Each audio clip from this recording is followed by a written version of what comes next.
NVIDIA GPU block.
All right, I believe we're all set up now.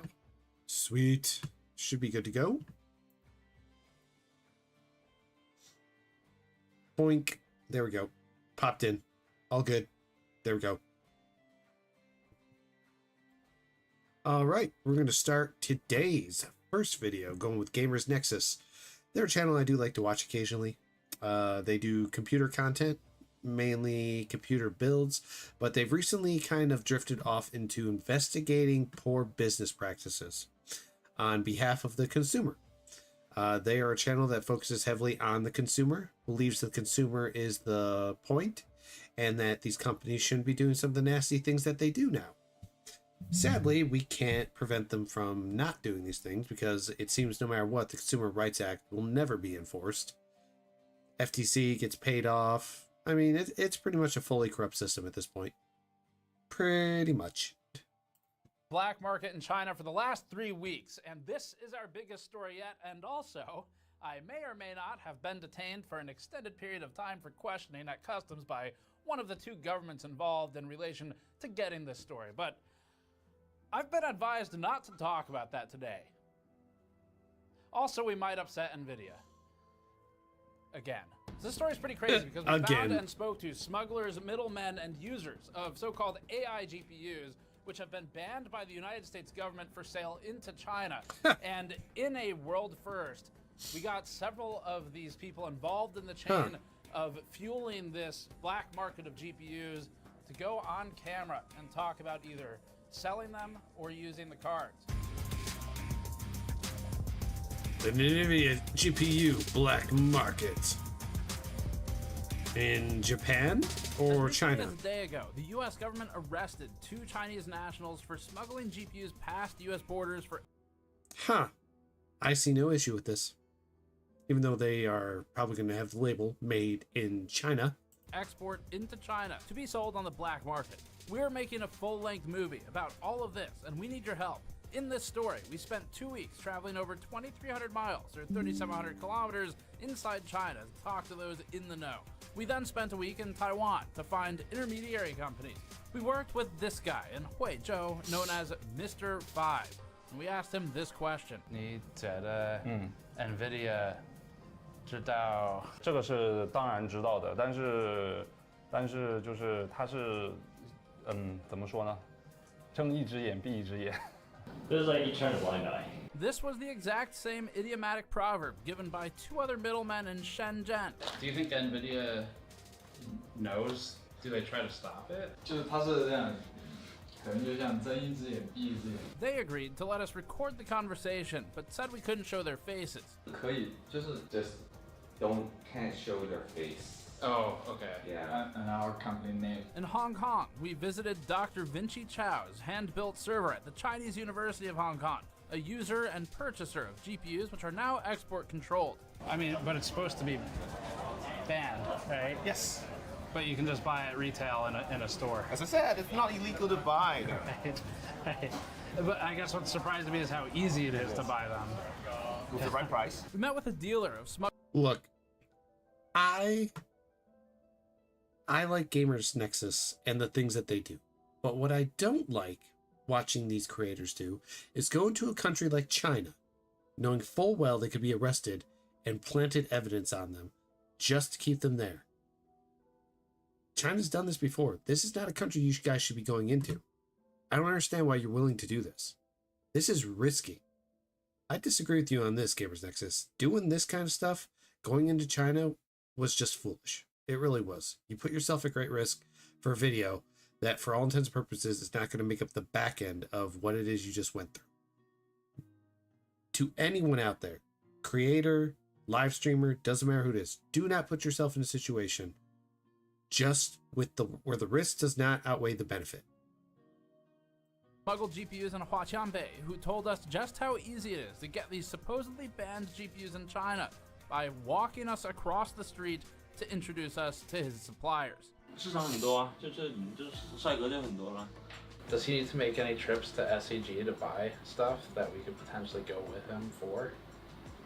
You know what I mean? Like if he has any need to go to Saiga to buy stuff, would he be interested in us following him to accompany him. Yeah. If you could find a soft way to present that, I guess. His cousin made tea and told us about the integrated circuit supply business, which fuels memory modules to people like this guy. Of course the dude's smoking. It's a mafia thing now. Selling GPUs is a mafia's gig. Like I said, the people, where there's a will, there's a way, and they will find a way to do it. It's just something. It's like when the United States, I believe, attempted to ban alcohol, and people found a way to do it. It's just like they banned moonshine, and they got backwater people who make it. They always find a way. Brother John. 你在这里有48GB 的4090吗？我们可以现做。 They can make one right now. Okay. 对，我们可以现做的。 Hey, cool. Brother John takes defective NVIDIA PCBs and extracts the GPU while adding new memory modules to create high VRAM capacity GPUs like 4090s and possibly soon 5090s that not only aren't supposed to be sold to China according to the US, but aren't even official SKUs from NVIDIA, and they're in high demand for AI servers. So what did he say? Sometimes people buy like 10 or 20 at a time or something of these He gets a 10 or 20 orders Right. at a time. Yeah, for AI Yeah. running like language, running models or. We were also guided around Dongguan by a guy who called himself the Chinese Eminem.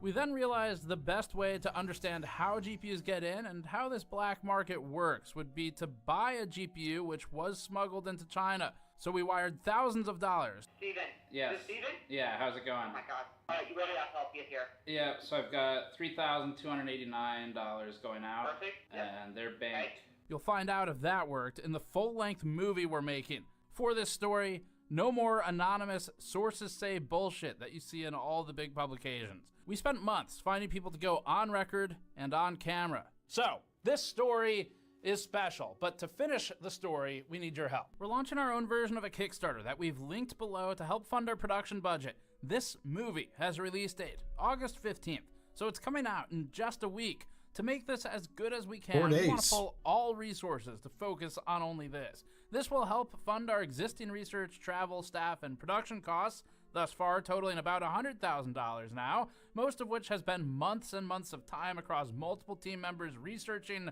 finding leads, and training for this trip. Our backer rewards include exclusive benefits like additional footage and bonus videos only for backer tiers, a very small group live stream Q&A sessions with me where you can ask about the project, our testing, or even job-seeking advice in the industry if you want, and more, like behind-the-scenes videos with the production and research teams for this unique story. All of these tiers are named in a way that's themed around smuggling, and so the highest tier here is the Kingpin, which includes Kingpin KPX thermal paste. That's right, I contacted the actual Kingpin to provide Kingpin thermal paste for our Kingpin backer tier. We're also launching... Well, seems Gamers Nexus has expanded into the whale and the super whales.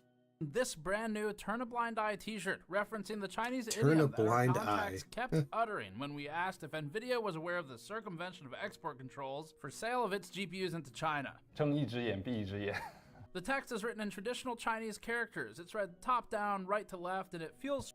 If the U.S. government tries to take down this video or his videos, we know they're trying to tell you, no, they're not.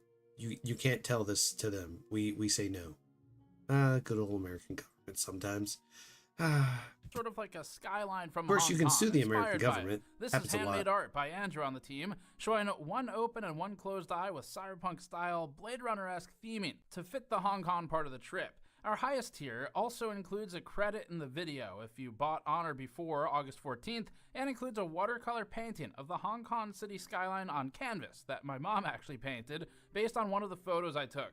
We need your help more than ever to make this story a reality. Some of our stretch goals include publishing the most complete timeline of GPU bans on the internet so far, using our website and posting the article ad-free. Another includes publishing large parts of our research document as another article free of third-party ads, with another stretch goal eliminating any third-party direct ad sales from the movie itself to restrict the movie to only have GN store ads and of course the usual YouTube AdSense. Our research document for this investigation is already over 450 250 pages and has been collected over a period of 4 months now, making this our most expensive and extensive video yet, but also we think the most important. We want this to be the most comprehensive and interesting piece looking into this peculiar world where a black market now isn't just drugs and guns, but is also video cards that at one point could have been perceived for just gaming. We're launching the video on August 15th. It has a firm release date, and all that remains now is how much we can polish it and refine it. We're trying to hire drone pilots for additional shots. We're working on getting custom music made by Matt Heafy of Trivium fame and by Aaron Pauley from Of Mice and Men, among other tracks. My God, they're going all in for this. So this is like a preview of a historical-based movie. And we're hoping to pause production of several other video projects so we can use the budget to fully focus on making this our best investigation yet. It's something that GN is uniquely capable of doing in this space, so we want to make sure it's good and provide something that you haven't seen before. The digital rewards are only included in the backer tiers, like the wallpapers and the bonus videos, all themed around GPU smuggling in the titling. Those are only available for a few weeks. Most of the physical items will remain available on the store after or individually if you'd like to spend less and still support us while just getting 1 or 2 items. The whole story is fascinating and took us all around Asia, and NVIDIA has been incredibly sensitive about this subject. Months ago, there was a company talking about how GPUs were being smuggled in with lobsters. NVIDIA responded defensively, stating that it'd be better if American companies would focus on innovation rather than making up tall tales about sensitive electronics with lobsters. And we looked into that too. But I gotta save some things for the video. It's interesting further that his laugh tells me everything. A lot of the cards that are banned for sale into China by the US government, they're made in China. So they can make them, but technically the US says that the companies that have them made are... Just to be clear, it's not the US, it's President Donald J. Trump and his executive orders trying to force trade negotiations, things that should not be done by a president. But like I said, that's the situation with the United States right now. Our presidents do not have a functioning government. They just don't. Because Congress and Senate are too busy with their heads so far up their butts, they can't get anything done when it comes to the economy, when it comes to new laws, new legislation, new bills, new ways to reduce the national debt. They are so old and so out of touch. They're not interested in doing that. They're just interested in banking more money as much as they can. They don't care about what's going on with the people that voted them in. And the problem is they're so old and their lifetime serving, because in their particular districts where they get elected, they're just the only ones that want to run. Nobody else is interested because they know it's a shit show. It sucks. It sucks that our president has to sign 20,000 executive orders every freaking day just for any progress to get accomplished within the United States government. I don't know of any real legislative law that Congress and Senate have passed that has been signed by the president and that has been officially put into law in the last 2 decades. And if there is something, I'll bet you it was a mediocre waste of time and they could have been doing something else. Not allowed to sell them to China, where they're to made. China. And so we looked into that too, because it's always possible for a card to fall off the back of a truck on its way to a port or something, and that was something we were curious about. The GPU silicon isn't made there, that's made in Taiwan, but the assembly and the making of all the other parts, like the shrouds, the PCBs, most of the VRM components, that tends to be done in China. Most of that is in Huizhou and Shenzhen, which we went to. Speaking of Taiwan, we also hopped over there to spend time speaking to people in the GPU supply chain for this. Taiwan. And everyone's making fun of China, calling it West Taiwan. Story. The whole story is just interesting because it's really bizarre and dystopian, and this sort of, it's like a future that we live in now. You'd see it in a movie or something where normally a black market is for drugs or guns or something that you'd think of as... No, a black market, even my definition of it, has always been whatever is illegal within the country that it's being operated in. That's a black market. If there's a way for people to circumvent it, they will find a way. It's how it's always been. It's how it'll always be. That's black markets. Always. That hasn't changed in all the time. Really bad in some capacity. So you're the people that are thinking what a black market is, guns and drugs, you're living in a movie, because that's not what it is. A black market is literally anything and everything that the law does not allow to be legal. Anything that's illegal can be a black market. Doesn't matter what it is. definitely not supposed to be able to get, but you can through these illicit means. And yet the people we spoke to as part of this story who are involved in GPU supply into China, where according to the US government, they're not supposed to be able to get a lot of these cards, the people we worked with referred to it as a black market for GPUs, or sometimes a gray market. And at the end of all of this, you have something where you just take a step back and look at it, and it's like, these are video cards that feasibly you could buy for playing video games, a lot of them, 4090s, 5090s. And yes, there's bands of Blackwell, B100, B200, H100, those to A100, the high-end AI GPUs or data center GPUs that wouldn't be for gaming, those are of course on the list too.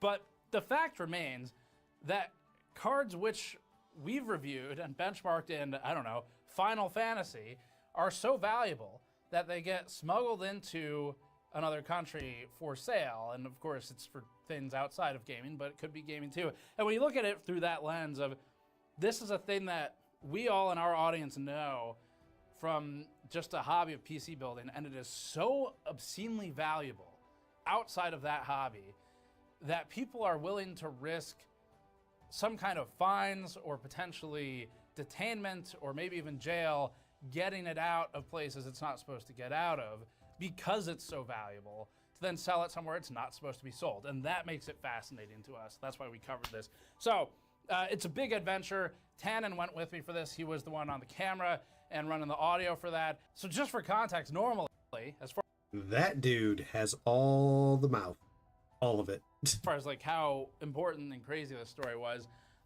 someone on the camera team would go with me for that. But due to other scheduling conflicts and how kind of down to the last minute this came across the wire, they weren't able to go. Tannen is a writer. He writes content. He had zero experience using like a studio camera and audio gear before we went. And so Vitaly, Andrew, and Mike spent 4 weeks doing extensive training with Tannen to get him ready and prepped for this trip. And he went with me and we shot it all. He spent 3 weeks in the field with me for his first real project. And it came together great. We're really happy with it. So he killed it. The team killed it on training him. And now we're in the editing that quality's stages terrible, even though it's just a myself and window the rest of the reflection. team, we're getting it across the line to finalize it. Really crazy story It's though, always where wet the in team Hong is Kong. heavily Why is involved that? here at all stages. I mean, Always on raining. Tannen's side, he went from zero camera experience to having to do this trip and did well with it. Ben on the team is the one who put So together speaketh hundreds the of pages of Steve. research. He has, I think it's over like 140 hours in this project now, just researching and helping me figure out who do we talk to, where do we need to go when we're in China. On my side, I spent a lot of time. How about never going there, because the potential of you being arrested and being used as a bargaining chip to get some kind of benefit from the US government is quite high. Just like if you went to Russia or if you went to the Middle East. I don't know why you guys want to take those kinds of risks. You're cuckoo. Cuckoo.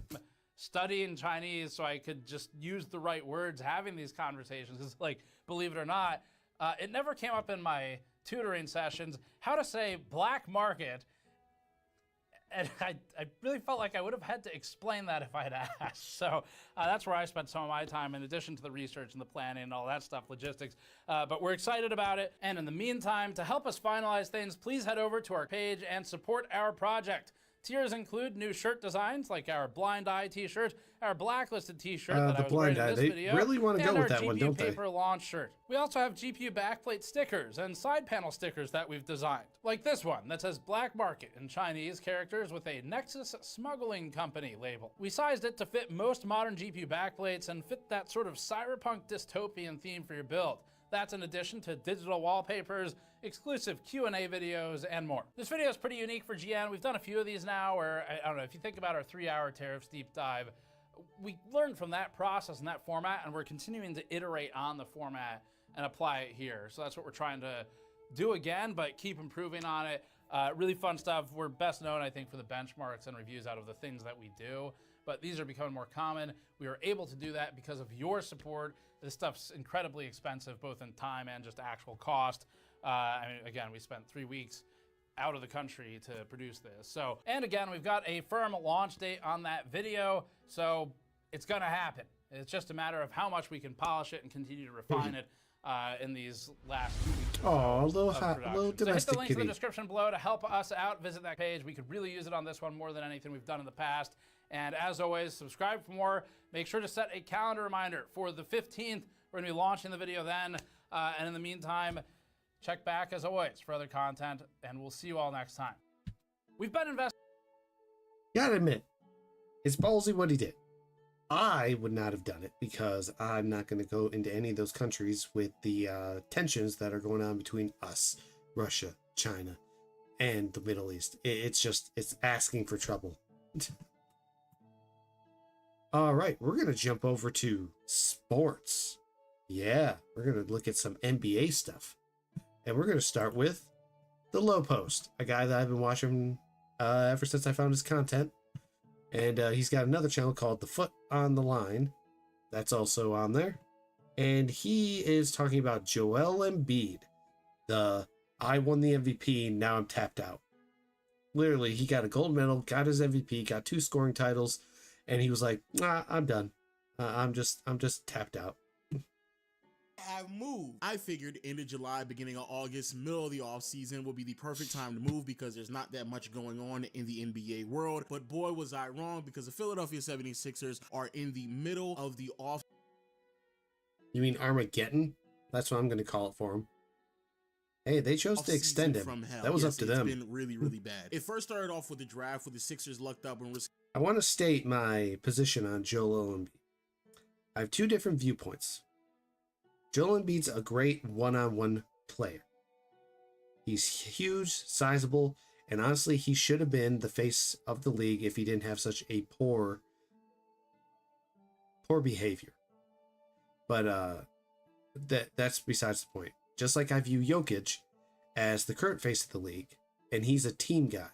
He gets the team involved, he's active with the team, getting them to play.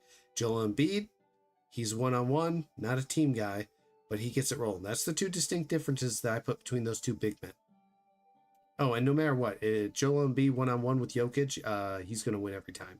It's just the difference in their size and strength and their athleticism, since Embiid just explodes off the floor. See the 3rd overall selections put themselves in position to select Ace Bailey, who would have been the perfect replacement for Paul George, because let's just be honest with ourselves, the PG era out in Philly is certainly going to be short-lived. But unfortunately, Bailey decided to cancel all of his workouts, believing that Philly wasn't going to be the best situation for him, which then forced Philadelphia to select VJ Edgecombe. Me personally, I believe that VJ shows a lot of potential. However, that promise more than likely won't be seen because he's going to play behind. He'll be an MPJ. He'll be a starter, but he'll need some time to develop. Behind both Jared McCain and Tyrese Maxey. That's what Summer League's for. Certainly going to receive more minutes than he does. The hurdles continue throughout the summer, with Yabusele signing with the Knicks. Then you had Quentin Grimes having contract disputes with the front office, which normally wouldn't be that big of a deal, but when you have a roster this thin in terms of talent, every single time you lose someone that can actually contribute is going to be a massive blow to the roster. But then on top of that, you have Paul George suffering a severe knee injury while working out in the middle of July. So severe that he's forced to have a knee surgery. That's crazy. So Paul George and Embiid are both getting a knee surgery done. Interesting. Unless Embiid's getting his hip done. I forget what the injury was. But for both Paul George, he's old. Embiid, he's 31. He's already going on 32, and he's already injury prone. Embiid has missed over 400 of his games. He's played barely close to 51% of his total games. He's on the verge of being a minus 500 in terms of games due to injury.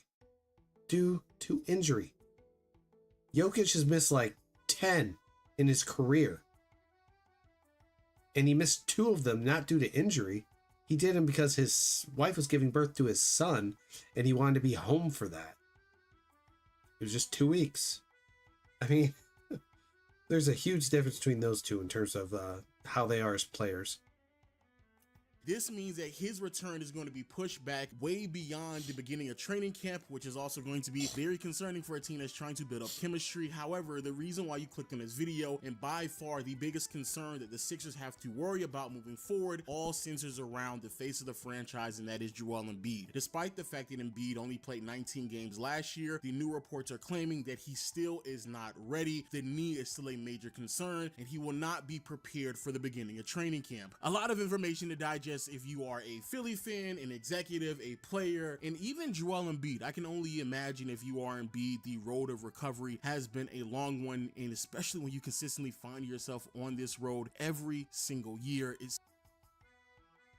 I blame two things. Embiid has never been unhealthy. He's not like Zion, who eats himself silly. He's not like Zion in any way, shape, or form. Embiid is just heavily injury prone, and I think a lot of it has to do with his conditioning.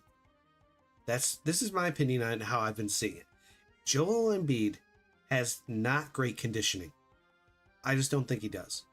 I've never seen him prepare the same way at the beginning of the game like I do a Jokic or Luka, with the straps and the stretching and the moving. He's always just going out there and he's doing the weird hold out his hands, close his eyes, lean his head back, and listen to the audience cheer for him. Like he's absorbing the aura. And another part of it is, the second part of it is just the 76ers. They must have some of the worst medical staff of any team I have ever seen. Some of the calls they've made on Embiid just to have him play has cost him to be more injured than he needed to be. If you are on a well-balanced team with a good staff, they would not be putting you in. They'd be like, dude, you're sitting out. They would. As long as he's present for the game and he's there on the sideline. I swear, man. Embiid's career, it's like I said, I was a big fan of Zion when he first got brought into the league. I thought Zion would have been the next player, but it didn't turn out that way. I also thought Embiid would be the next player. It did not turn out that way, because they just kept doing things that hurt them more than helped them. And a lot of it has to do with the people around you, the team that you're with, the people impacting you on the team. For Embiid, it's just been his injury history right now. I'm focusing on what he's doing right now in the league. And the injury history, boy, it is a long one. Shaq has missed 200 plus games. Embiid has doubled that in his shorter tenure. Doubled it. With over 400 missed games. That is crazy. How can you have that many? Oh my God. Certainly has to be troublesome, something that we will certainly talk about later on. Now, for those who believe I'm being a little bit too irrational, please let me break it down in three simple ways, three important nuggets that I've gathered from both of these articles. First, let's not forget how we got here. Last year, Joel Embiid signed a 3-year extension, effectively making him a Sixer until he's in his mid-30s. And the thing is, they extended him out knowing his injury history. Yeah, don't get me wrong. Some of these teams believe they need a star. Some aren't competing for a championship. They're just competing for ticket sales most of the time. But just the Embiid situation for the 76ers, that is just a bad situation. Which is certainly questionable to say the least. So the Sixers and Embiid did their due. And look at Embiid. He's not out of shape. He's not. He's just got, I just think he's got terrible conditioning habits when he's pre-prepping for a game. It's one thing to be in shape, but you have to warm up your body before a game. And it's one thing I always see Jokic doing when he's out there prepping. Every game he's out there, he's on the straps, he's doing a run, he's stretching, he's doing all this. Embiid, he's just walking, doing aura stances, and nothing else. So that's the difference, I guess. diligence, sat down with more than 6 experts, examined Embiid's knee and the rest of his body, and effectively, the experts came to the conclusion that as long as Embiid is managed correctly, is on a minutes restriction, does not play back-to-back games, and effectively really is proper with his condition and rest, he should be able to get back to where he was a couple of years ago when he won league MVP. I want to be clear, that should have been Jokic's MVP, but due to voter fatigue, it was not. And we all know Jokic, a lot of people, it took 3 years after the Embiid MVP for people to start seeing Jokic in the proper light that he's supposed to be seen in. They now see him as an elite player, MVP caliber, and a lot of people do agree that Embiid's MVP should have been Jokic's, but you got voter fatigue, and it's a very real thing. And the bottom line is this. I have no issues with Shea winning the MVP last year. That was a tough MVP conversation because between Shea and Jokic, who would win the MVP? That was a tough call because Jokic is the first center in NBA history to average a 29-point triple-double. And then you got Shea, who won the scoring title and was also on the team with the best record of 68 wins. Now, here's my other thing about that whole situation with the Shea argument. I don't view the MVP in terms of the stats. I view it as the player's impact on plus minus when they're on and off the court for their team. How do they impact their team's overall wins? Shea has a plus minus 10 when it comes to win or loss shares if he's not on the court. So if he wasn't on the court with OKC, they would be a 58 win team last year. Jokic is a plus minus 20. 20. So they wouldn't have even been in playoff contention if they didn't have Jokic on the floor. And Jokic now has, for the Nuggets coming up this season, an enormous advantage. He's got a bench, a backup center for the first time in his career. He has elite backups. They have talent. They got Cam Johnson for 3-point shooting. I mean, everything about what I'm seeing with the Nuggets right now screams we're better than we were last year. And last year they had a depleted roster with no bench and literally no depth, and they still took OKC in the second round to a game 7. Game 7. And that just tells you.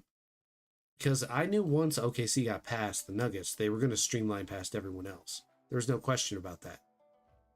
This then resulted in Embiid being on some of the most, and I do mean most ridiculous regimen I have ever seen any player before the season even began. If y'all remember last year, I made a video where effectively everyone was anticipating like, oh, Embiid is not going to play back-to-backs. He's going to be on minute restriction. We had a whole calendar and schedule about what Embiid is going to look like heading into the following year. And all of that resulted in Embiid only playing 19 games. Joel Embiid hasn't played basketball since February. Wow. Here we are now in August, and the reports are already telling us that his knee is still a concern, that it's still not 100% despite the fact that he's effectively gone through over 6 months of rehab, and it's so concerning that he won't even be prepared for training camp. That is, I'm not a big thing like Stephen A. Smith is, where he constantly says, maybe I should retire. I honestly think in this situation, Embiid should probably just retire. I understand there's a lot of money left on the table, but man, he's just going to continue to get worse before he gets better. And by the time he's better, he would have been better off out of the league. I mean, gosh, Zion. I wish he was not an eating machine. I'm surprised the team could not get him to focus and stop eating. Is over a month out in advance. They already know that he's not going to be ready in a month's time. Let that sink in. And while and the Euro basketball tournament for 2025 is going on, and both Giannis, Luka, and Embiid, and Jokic and Jonas, who's also on the Nuggets team as the backup center for Jokic, are playing for their respective teams in the tournament. So it's going to be fun. They're going to be basketball ready by the time October rolls around and the season gets started, because they start this tournament here in August and it ends in September. It's going to be a good tournament too, and a lot of people actually look forward to watching it because you get to see Giannis play. Oh, and Wemby, I'm sure, is Victor Yama should be in there with his team. And I think he'll be playing with Giannis. I think. That's a good question. Is Wembyana...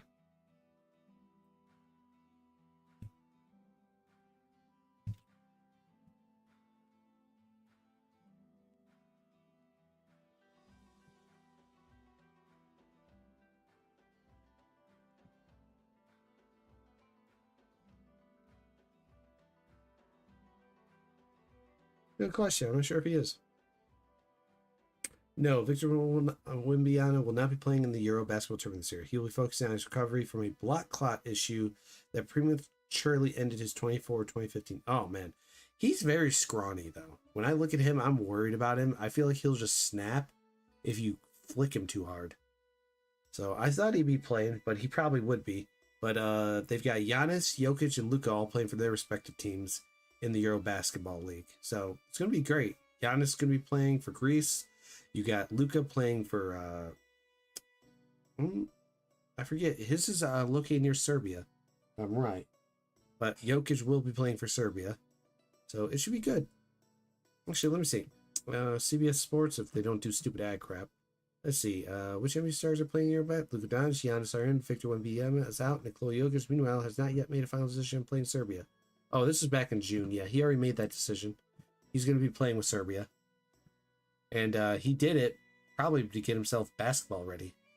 Because, you know, he was in the offseason. Let's not also forget that during the 23-24 campaign, Embiid only played 39 games, effectively meaning that in the past 2 years, Embiid has not even played 60 NBA games. Not even 60 in a 2-year period. And just to be clear, for a player to qualify for even an MVP, they have to play at least 65 games. It's a minimum now. A minimum of 65 games they have to have played. And that doesn't mean coming into the game and sitting on the bench. That means you have to be playing. I'm not sure what the minutes or the rule structure is on that, but... Yet here we are now, again, in August, and it's already known that he's not going to be prepared for training camp. That is really, really, really, really ridiculous. The second takeaway that I'm getting from both of these articles is that it seems there is a growing regret of having Embiid on the... See, look at this. He's aura farming. Like, I can tell this guy lives to have his ego super stroked. Roster internally from the Sixers organization, which may be the first time it's starting to get this loud. Now, of course, there's always been hesitation, reservation about Embiid being a Sixer, even in the beginning of his career when they were selecting him. However, there was always this constant push to make sure that he was on the floor, some form of validation from the front office to make sure that we made the right decision of having Embiid on this team. I do believe the 76ers did make the right decision getting Embiid. I mean, think about it. He's been elite. He has scoring titles. He's been an MVP. He's won gold medals. He is a great scoring machine. He's a freak of nature when he's not injured. If he's fully healthy, he's an MVP candidate. But with all the injuries, I'd say he's probably about 80%. I mean, he's 80% Embiid is better than 90% of the league. So, I mean, it's not a total downside, but the expectation was championship with him. People wanted him to bring home a championship, but that did not happen.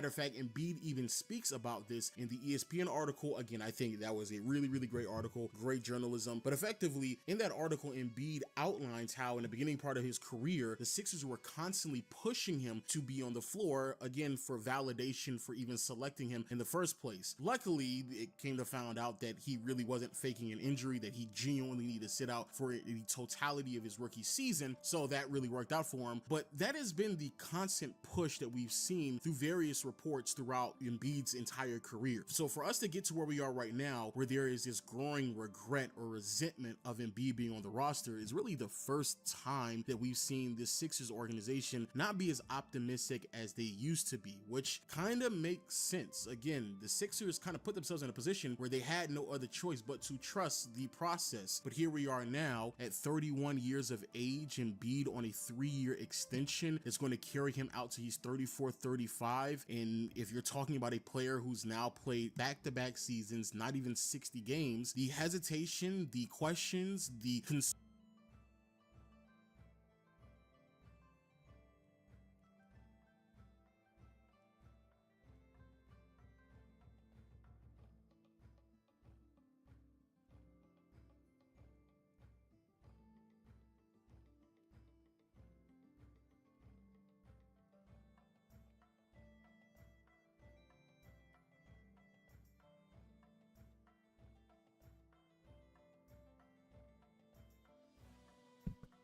Okay, so this is what I wanted to see. Embiid has played a total of 400 out of 846 career games. That means he has 446 games since his NBA debut, which is approximately 47% of games he could have played. He's almost missed nearly half of his games in his career. That is nuts. I don't know of any other player in NBA history that was an all-star that had this level of injury history and missed so many games.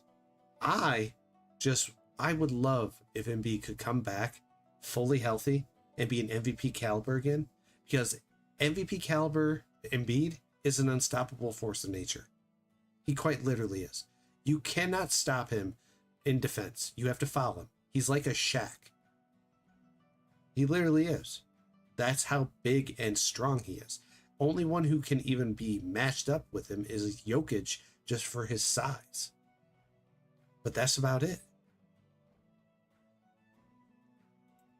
Concerns around Embiid certainly seems to be much more legitimate than where we were when he was in his mid-20s. There's only so much you can do when you have a 7-footer on the wrong side of 30 who's consistently been dealing with injuries throughout the totality of his career, and you're giving him 57 up. There he is, aura farming again.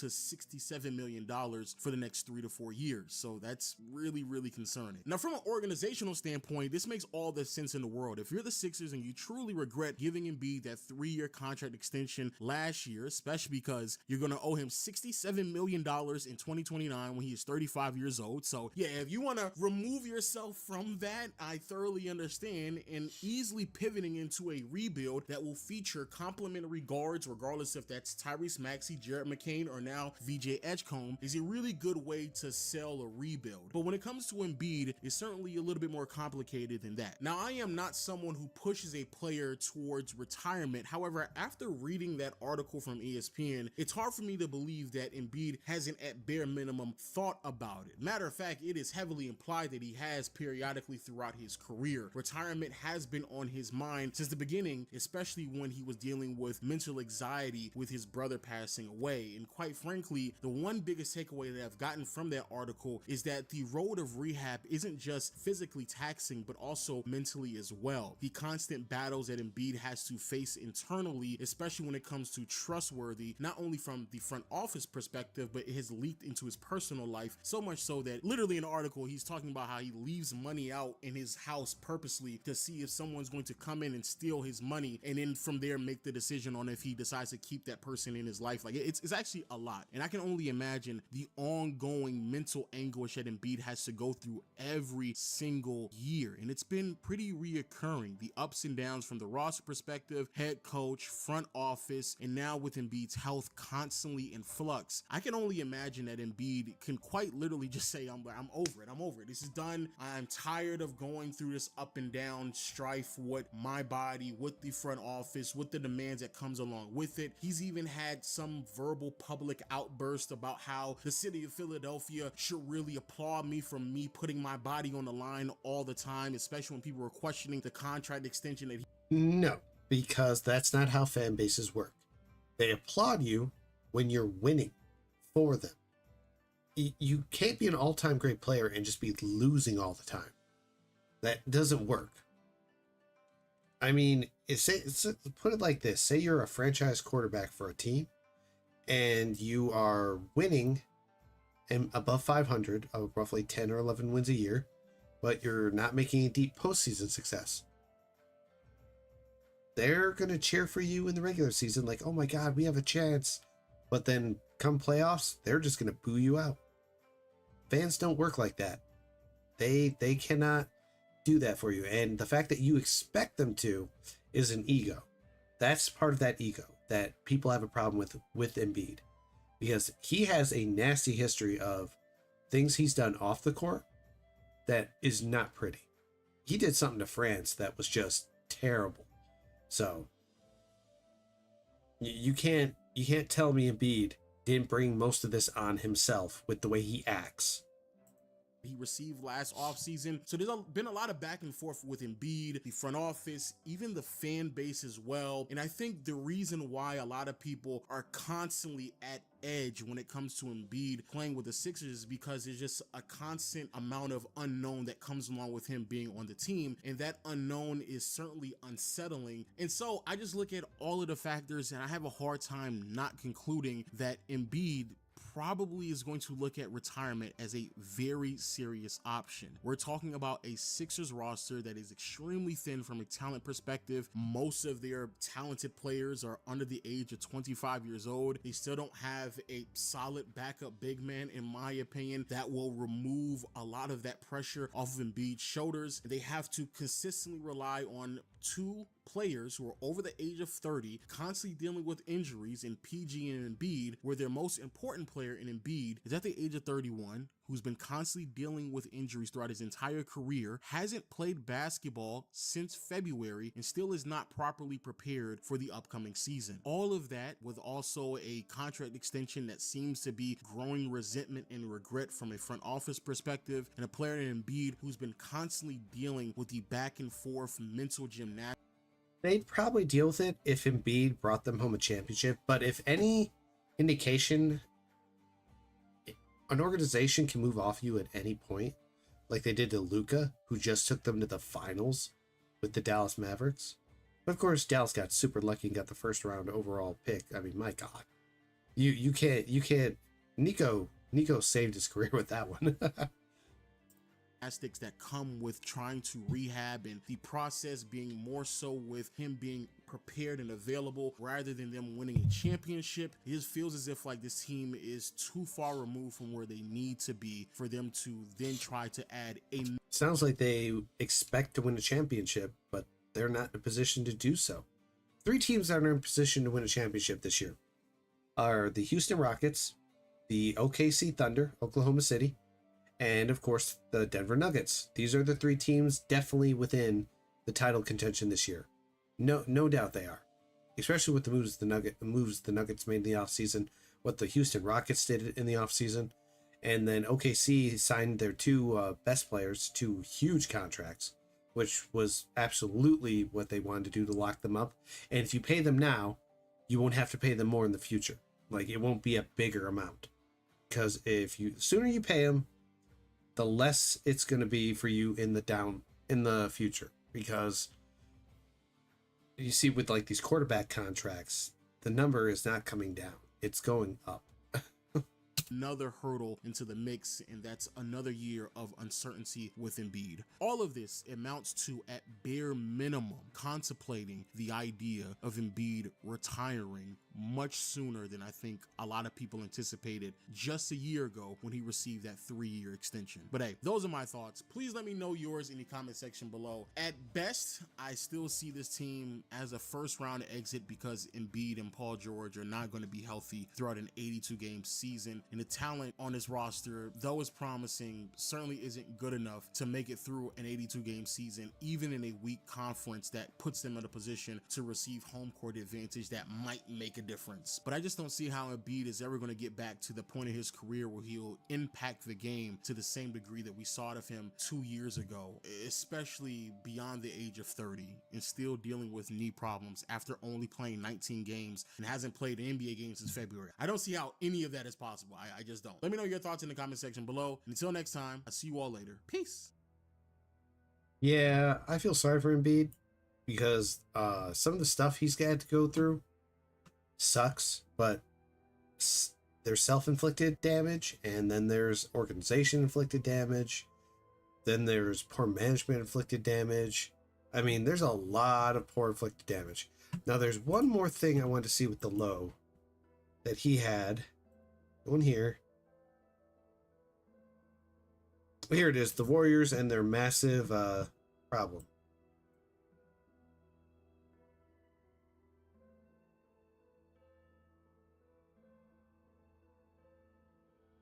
as it loads.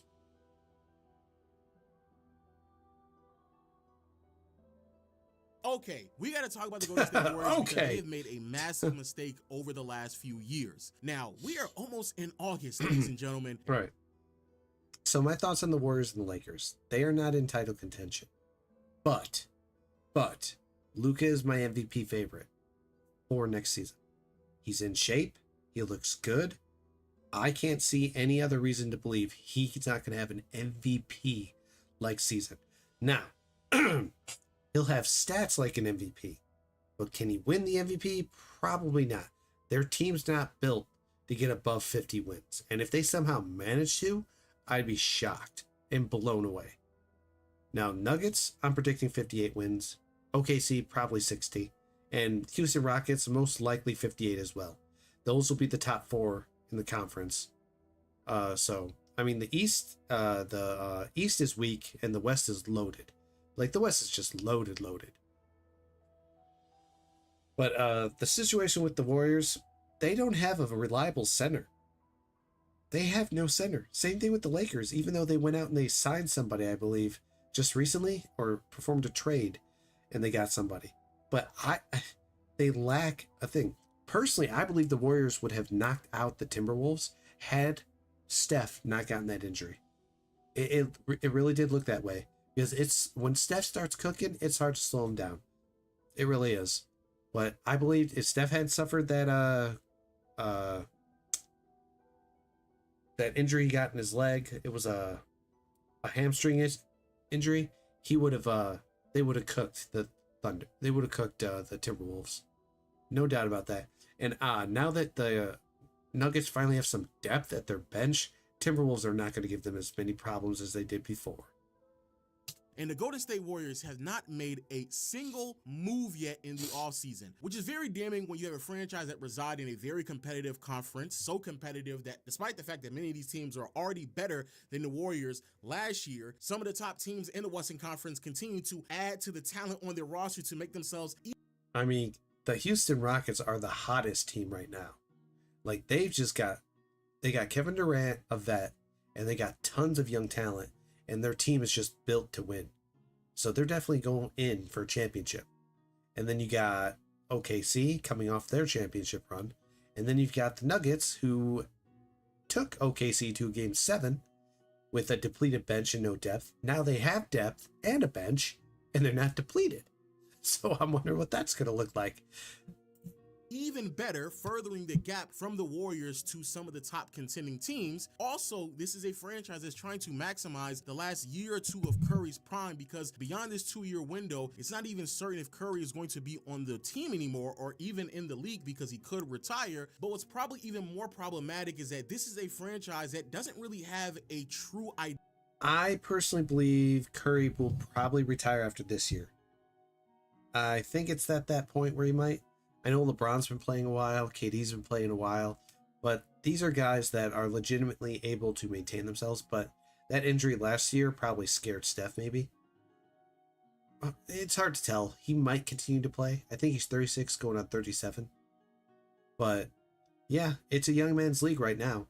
The vets that are left are Paul George, Kyrie Irving, Kevin Durant, Steph Curry, LeBron James. Like, these are the oldies that are still left, and it's getting pretty close for them to just close the door and leave it to the next young guys, which is everyone in their 30s and under. That would be like Nikola Jokic, Joel Embiid. You've got... Oh, wow. It's late. My brain's not functioning fully. How can I be doing that? Luka Doncic, Giannis. Thank you, brain. Good lord. Giannis, Luka, Shea. I mean, it's a young man's league now. All the players 30 and under. And 30 is considered your peak prime. And guess what? We've arrived at that window with Jokic. It's where your prime, your body, and your mind all catch up with each other.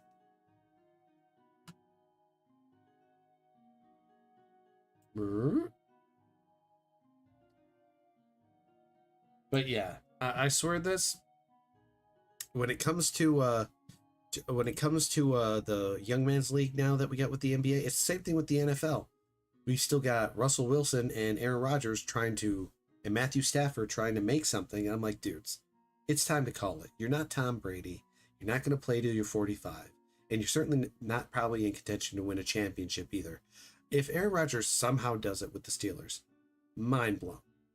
But I just don't see that happening. I mean, the fact that Brady even did it in the way that he did it was mind blowing. But it was basically that whole thing with the Bucs though happened because right when their bye hit, after they lost to the Chiefs, they went into it, looked at it, and they decided to pull out the Patriots playbook and to go with play action. Play action numbers shot up. So did their offensive numbers. Everything got better. They became more efficient on the run. You can't tell me that wasn't a good choice. That led to their winning. And then the following year after that, Brady just threw lights out in Bruce Arians' offense, which is just throw the ball 20 plus yards. Brady was just knocking it down there. 700 plus attempts with over 400 completions. Holy bananas. Holy bananas. That's a lot. And I love Bruce Arians' line during their training camp where he goes, man, I can't believe how much is still left in that arm.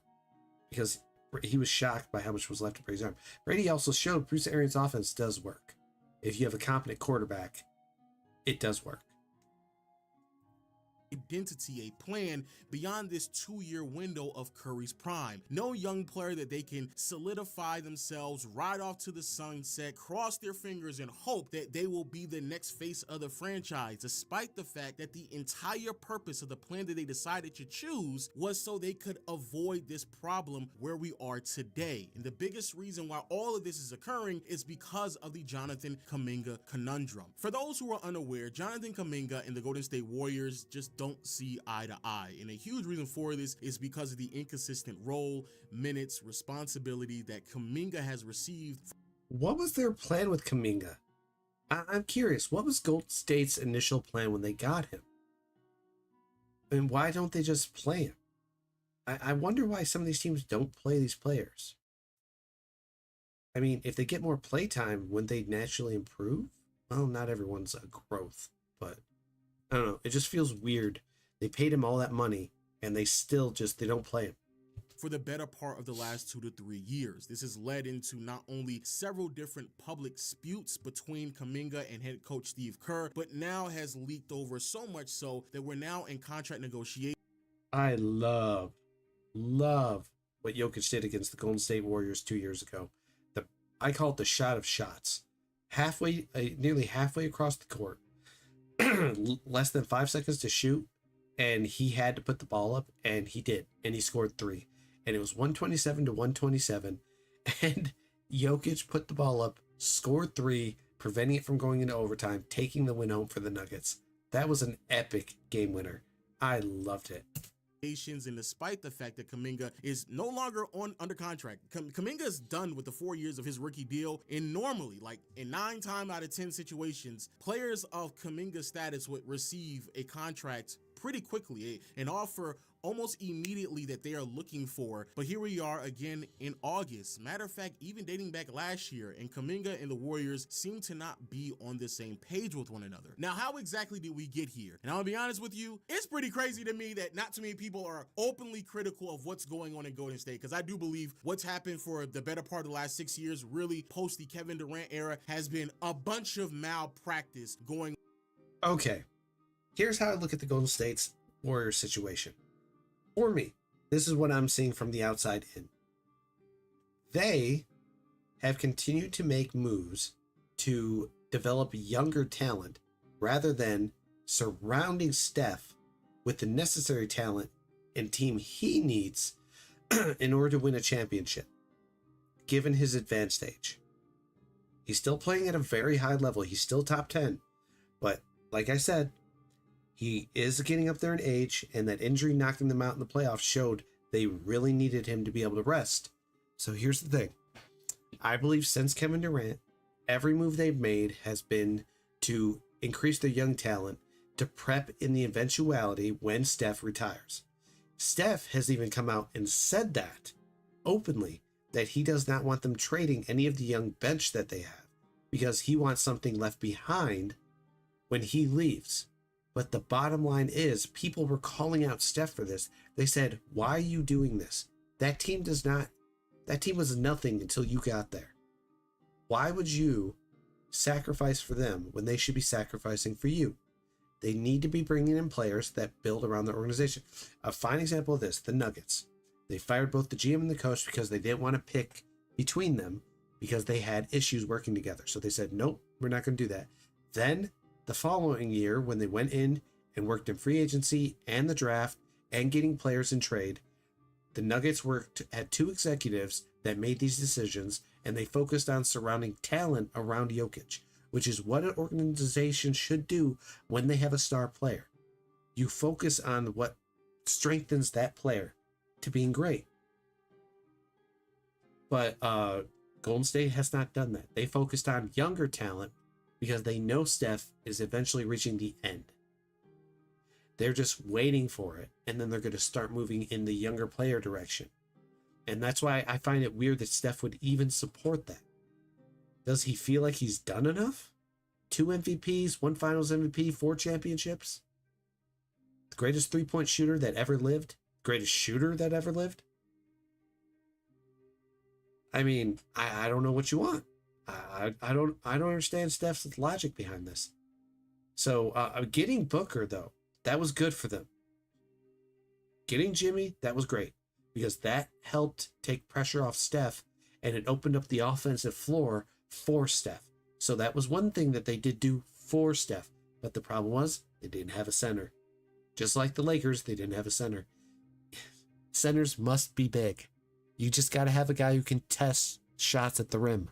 On in Golden State, because again, this is a team that's trying to maximize as many years of Curry's career that they have left. And I truly believe if they didn't win in 2022, we would have a completely different discussion. But how exactly did we get here? Just briefly, like I said before, And to be clear about those who argue against Steph being the reason, being all-time great, let me be clear. He won a championship before Durant got there, and he won a championship after Durant left. So he's closed that book, just like Brady did, winning a championship with the Tampa Bay Bucks by severing his legacy from Bill Belichick. Flat out. That's how I look at that situation between Steph, Durant, and Bill Belichick and Tom Brady. It's a very similar lines crossed. KD, the Warriors had a couple of years where it was certainly a mulligan, some years where they kind of punted off and received as many assets as possible. This included Andrew Wiggins, who at the time was viewed as a negative asset, but an asset nevertheless. Then you have a draft pick that came along with that, as well as tanking for another top draft pick and a couple of other late first and second round picks that turned out to actually be really quality players, such as Moses Moody and Jordan Poole. However, the concept and the belief was very, very simple. The Warriors believed that they already had a core of Curry, Clay, and Dre, now with Wiggins, of a bunch of veterans that can give you immediate impact to win a championship. And instead of adding to the veteran talent pool that you already had on the roster to kind of help you out in the immediate runs, what the front office decided to do is use the draft capital, select young players, and build them up for the distant future in hopes that once the Curry, Dre, and Clay era concluded, that they would actually have a young star that they could really build off on. Yep, just like I said, a lot of people do see that. And that's what they were doing. And Steph's weird call out not to trade any of them in order to get players for that was just weird. Like, 4 championships is great, but 5 is better. Unfortunately, though, here we are in 2025, and none of that has really worked out whatsoever. James Wiseman, who was their top pick, turned out to be one of the biggest busts this side of Kwame Brown. Jordan Poole, albeit not a front office problem, did get a lot of the value punched out of him once Draymond Green and him got into an altercation. This translated into Poole getting traded to the Wizards. In return, the Warriors received Chris Paul. Ugh, but instead of Wizards. flipping Chris Paul's contract into a bona fide, quality, rotational piece, even to a degree of an all-NBA caliber player, year, they effectively just allowed him to walk in free agency. So there's that. Then you have Moses Moody and B-Pods, who are two quality rotational players, sound off the bench, but never really giving you enough production to solidify them as starters. And finally, the last piece that they're holding on is to Jonathan Kuminga. Now, Kuminga, throughout the first 4 years of his career, he's had a lot of ups and downs, and you can certainly argue that his lows are probably much more attributed to the system that is being played out in Golden State. This is not me knocking the system. The system has rewarded them with a lot of success, so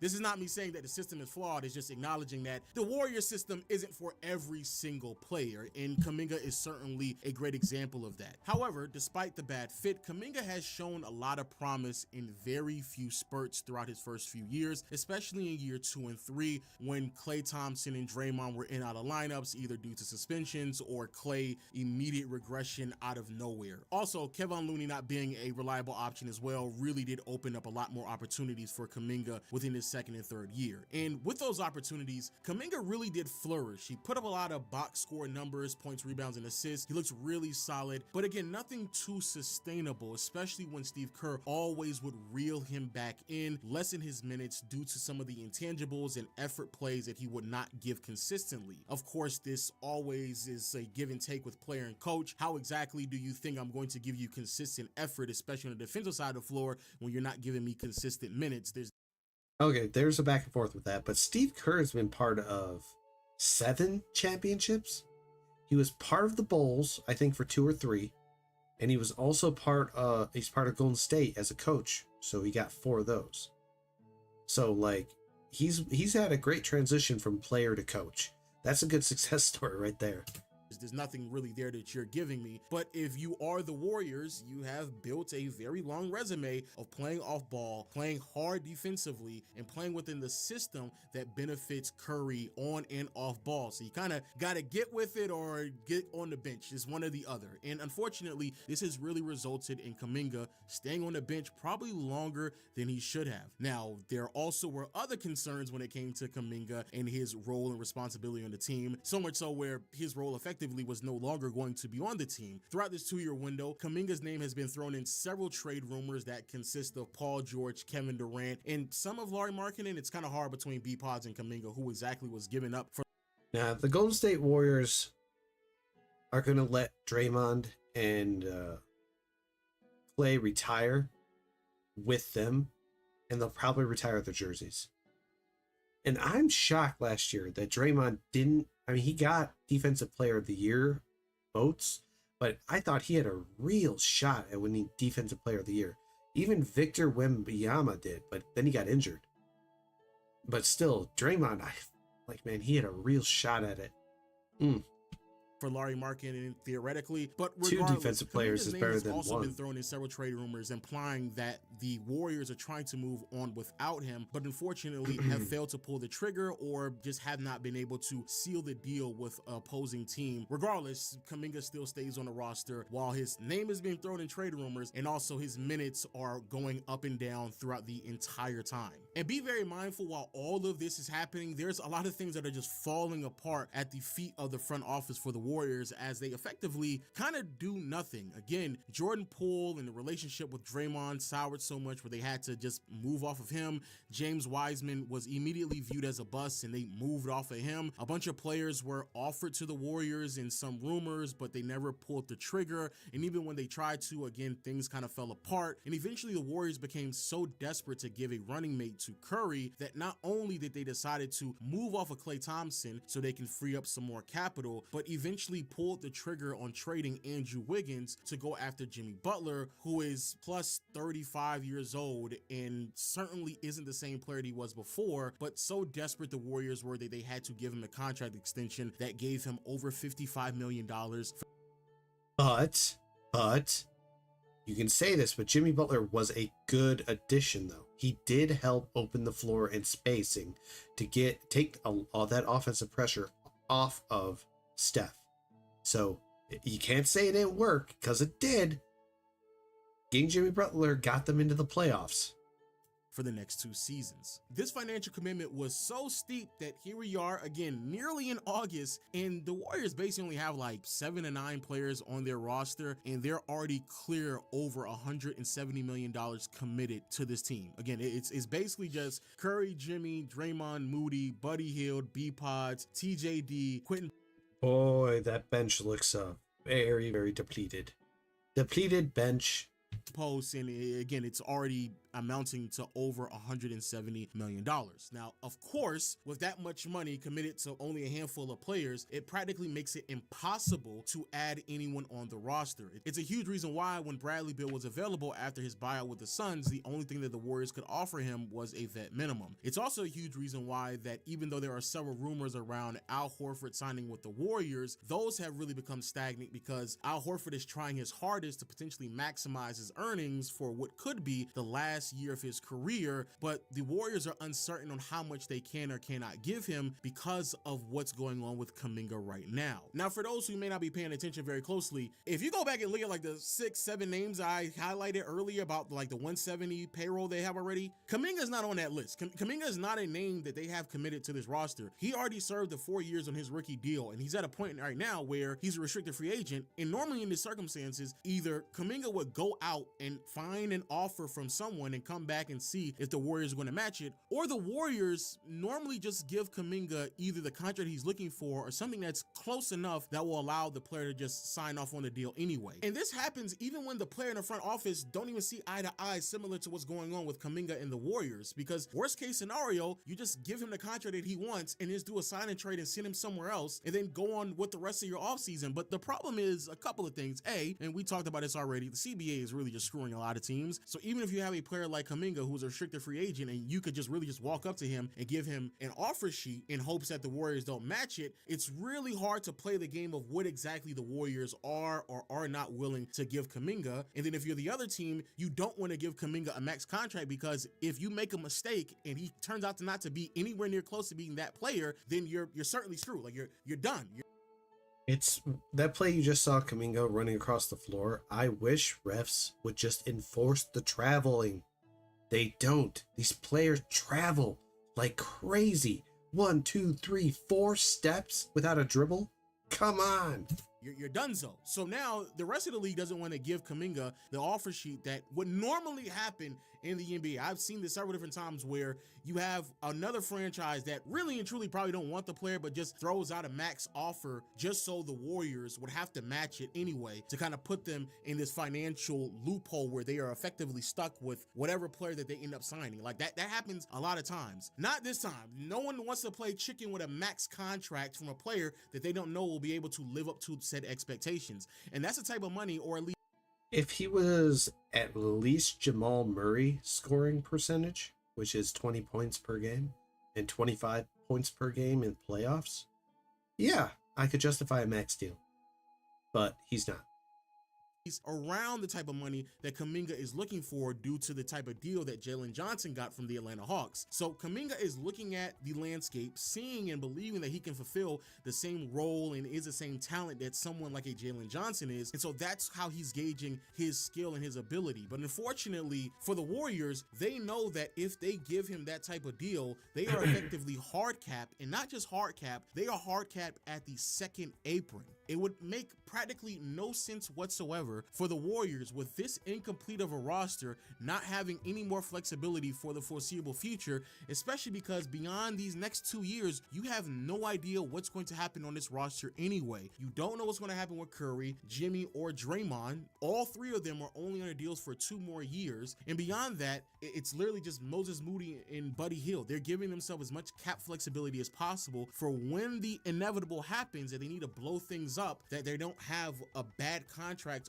under their cap, that they have to eventually figure out what they have to do with it. And for me, what's even more frustrating is knowing that all of this could have been avoided, but the Warriors time in and time out again put themselves in a very bad situation. This is an organization that decided to draft talent instead of trading it in hopes that it will turn out to be a player that they can call the face of their franchise. But then when given the opportunity to build up said players, they weren't giving any consistent minutes to Kuminga. They weren't giving any consistent responsibility abilities to a player that had the most potential out of every young player that they drafted. And if that's how you're going to roll, if that's what you believe is best for your organization, because that's fine. I mean, Kuminga certainly isn't the best player that could have been selected at that point in the. A lot of it comes down to coaching and what the system's doing for that player. The expectation that every player must fit every system will never happen. It's as bad as the situation Mac Jones got stuck in it with New England, where he had a Pro Bowl level season when they had Josh McDaniels calling the offense. Then Josh McDaniels leaves, and then Bill Belichick is calling the plays, and it turned into a nightmare. I mean, dude, there's a limit to what any player can do and adapt to.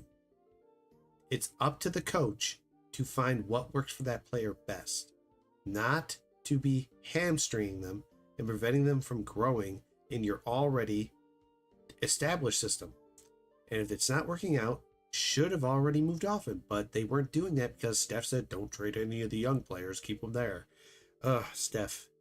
The draft, you still had Franz Wagner that was available and a couple of other names as well. So understandably so, you made a mistake, but instead of righting the wrong, the Warriors decided to continue to ride out on this ship that is Kuminga, but still not give him the opportunity to up his trade value. So you affected. I think the Warriors failed Kuminga. That's my opinion. I believe they failed him because they didn't give him the ability to just be the player he could have been, because Kerr's been restricting his minutes so much because they're focused on trying to win championships, but they have a young core that they're not developing. But your team is not in a position to develop young talent. It's in a position that you're trying to win a championship. So maybe move some of that young talent to places where they can grow, and then get yourselves some veteran talent that can help you win now. That's usually what a franchise does for their star player. Tanked his trade value while also denying any trade offers that were out there that could have maximized the potential that he had shown at that point, just for you to now get to this point in his career where you don't want to give him the contract that he's looking for, and now you're kind of just stuck until both parties can come to a conclusion on what exactly they want to do with one another. But now you're also in a new CBA where no one really wants to make the mistake by giving Kuminga the contract that he's probably looking for, or certainly not something that is near max. Like, the Warriors are in by far one of the worst predicaments I've ever seen. And again, take into consideration that this is an organization that used to be ahead of the curve, an organization that had all the answers, an organization that understood space and pace better than anyone else, a front office that dared to challenge the traditional ideology of double big lineups and rolled out Draymond Green, a head coach that took Curry off the ball despite being a point guard, maximized it so much so that even beyond the Kevin Durant era, even beyond Klay Thompson's prime, they were still able to ring off another championship in 2022. But ever since then, it has been bad decision after bad decision after bad decision. Next year, not the year coming up, not 25-26, 26-27, the Warriors already have $177 million committed. And that team is only comprised of Curry, Jimmy, Draymond, Moses Moody, Buddy Hield, B Pods, and TJD. 7 players in the 26-27 season makes up $177 million. I just don't understand how a team can get to this point with as many assets that they had 4 to 5 years ago. And to make it worse, the big plan that seems to be reoccurring over the past 2 to 3 years. I mean, if they were like OKC, who saved all their draft capital, they're loaded with draft capital. Oh boy. And that's what makes sports go round. NBA, NFL, draft capital is your currency.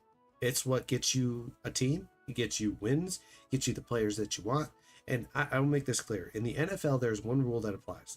When they want a player, when a team wants a specific player, they will move heaven and earth to get them. No price is too small. When they know that's the player they want, everyone will be looking at them like, whoa, they gave up all of that for that player. It's like they wanted that player. You can mock them all day for what they did, but they wanted that player. Like we said with Nico, if he had just traded traded Luka to a proper amount, they would have had a lot of draft capital and got a crap ton of draft picks. No question, they would have gotten it. Years is this promise that the Warriors are going to Because other teams would have definitely looked into getting Luka. Giannis Antetokounmpo. Giannis is the big plan. Anyway, the Warriors aren't rushing to move off Kuminga unless it's for full value. They want to keep their assets in case the market for Giannis Antetokounmpo heats up. Okay. The Giannis situation, where right now he's in a situation where his team he's on doesn't have the ability to build around him. They've tried everything, and every single player that they keep getting is either injured or has a career-ending injury that makes it impossible for them to come back within the same season.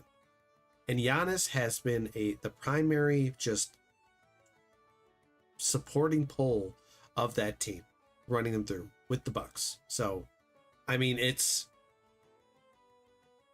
sad, but Giannis has, for the last 3 years, has been top 3 in MVP voting. So it's been him, Jokic, or Shea, or him, Jokic, and Embiid, or him, Jokic, and Luka. Like every year, Giannis is in the talk. The only reason he's not winning another MVP is because his team is garbage. They can't get above a 50-win season without struggling. And they're in the East. So, the East is the least, apparently. And the East is wide open. If they could do anything for Giannis, that's why everyone was saying Giannis should just get traded. And he doesn't want to be traded, but he just should. Because his team could regain a lot of assets back. He could go somewhere where he'd be great. There was a lot of talk about Giannis going to the Spurs with Victor Wembanyama. That would have been great because they could have taken Giannis off center, made him a power forward, and with Victor at center, those two would have been dynamite for the Spurs. Because the only two teams I know that could legitimately get Giannis and had draft capital were the Lakers, the OKC, and the Spurs. Both have draft capital. They can make a trade. Be very mindful. What are you trading for? Like, are you gonna get off of both Jimmy and Draymond to go get Giannis? Like, how does that even occur when you don't have any young players in the process of doing so? How is that even going to occur when Giannis is actively recruiting more players to play with him in Milwaukee and Miles Turner? How is? Yeah. Oh, they got Miles Turner. Oh, okay. Okay, so maybe things are looking up for the Bucks because the East is open. It literally is. So, wow. Okay. I didn't know Giannis had gotten out and got Miles. All right. Take that back. The Bucks are doing something. All right. Giannis he's a great player. There's no question about that. I would love to see him play in the West. That would be great. See him go up against Jokic. See him go up against Luka. See him go against Kevin Durant on a day-to-day basis. Man, that'd be great. How is that even going to occur when you don't even have Kuminga, the piece that you were trying to move in the first place? For someone like Giannis, you don't even have him committed to a contract yet. You don't even know what the long-term idea of Kuminga is on this team or not on this team, and what you can receive in return for him. Even when he showed a lot of potential, when Draymond was out, when Klay Thompson was regulated to the bench alongside Kevon Looney, he showed potential. Kuminga has like stretches where he's giving you 18 to 20 points, really good consistent shooting, giving you a little bit more scoring. Like, why would you not then continue to build on that, even if it came at the detriment of what you're trying to do on a year-to-year basis? Because you know at some point it's because the front office and the coach aren't on the same page. The Nuggets had the same problem. Their GM wanted to draft young players and build them up, while their coach wanted veteran players that he could put his trust in. This is the same thing with Steve Kerr and probably their current GM with the Warriors. They're probably stuck in a thing where they're like, we're developing the young talent. It's like, no, I want veteran players, and they're not seeing eye to eye. Nuggets ownership, which mind you, they're a sports club. The team that the family that owns the Nuggets also owns the Los Angeles Rams. They're part of they own 4 teams, one in soccer, one in hockey, one in football, and one in basketball. And within 10 years of owning all those teams, each one has won a championship. So they know what they're doing.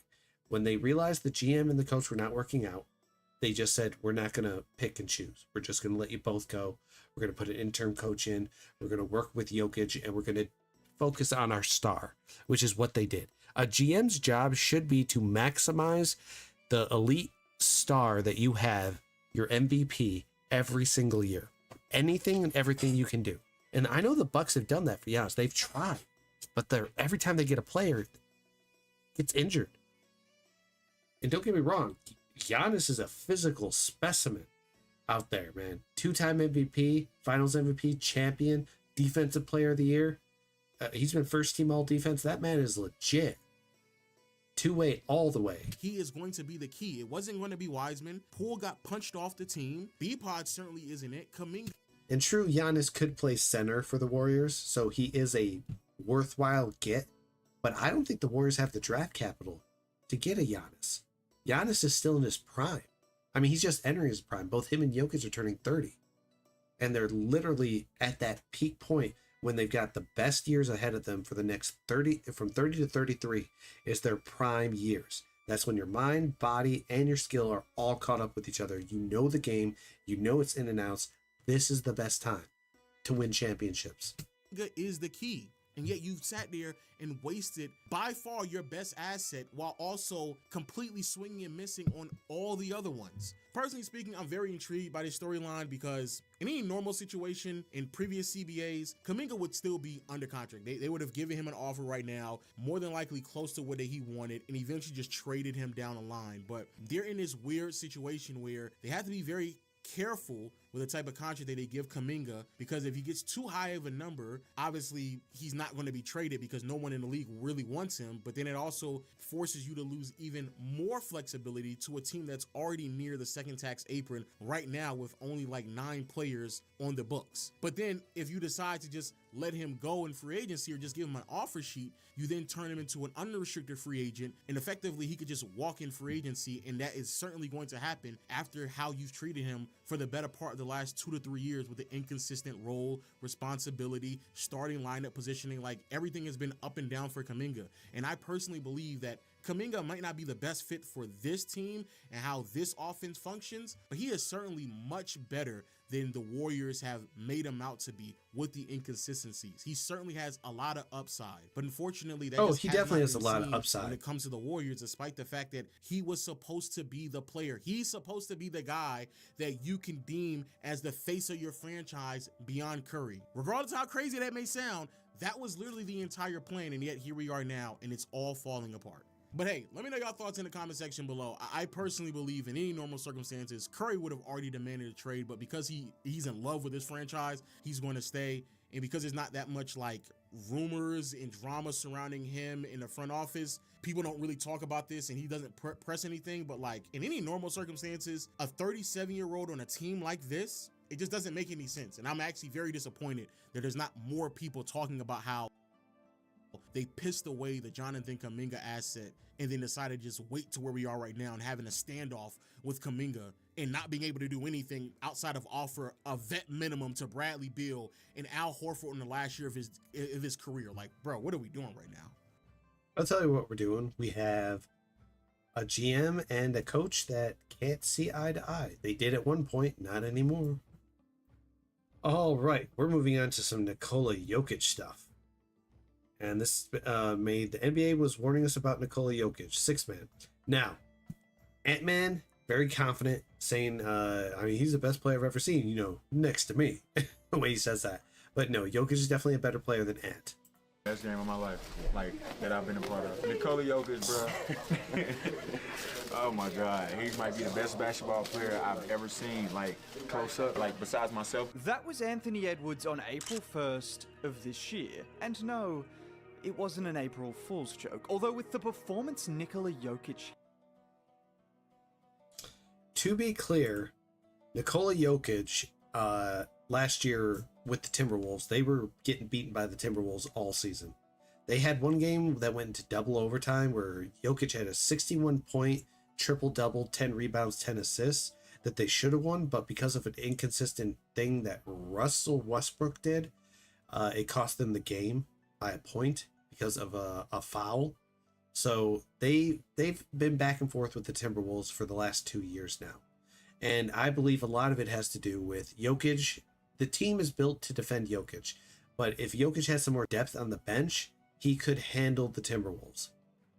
They could legitimately beat them consistently. Because this is my biggest gripe with Nuggets right now. They need to beat the Timberwolves consistently.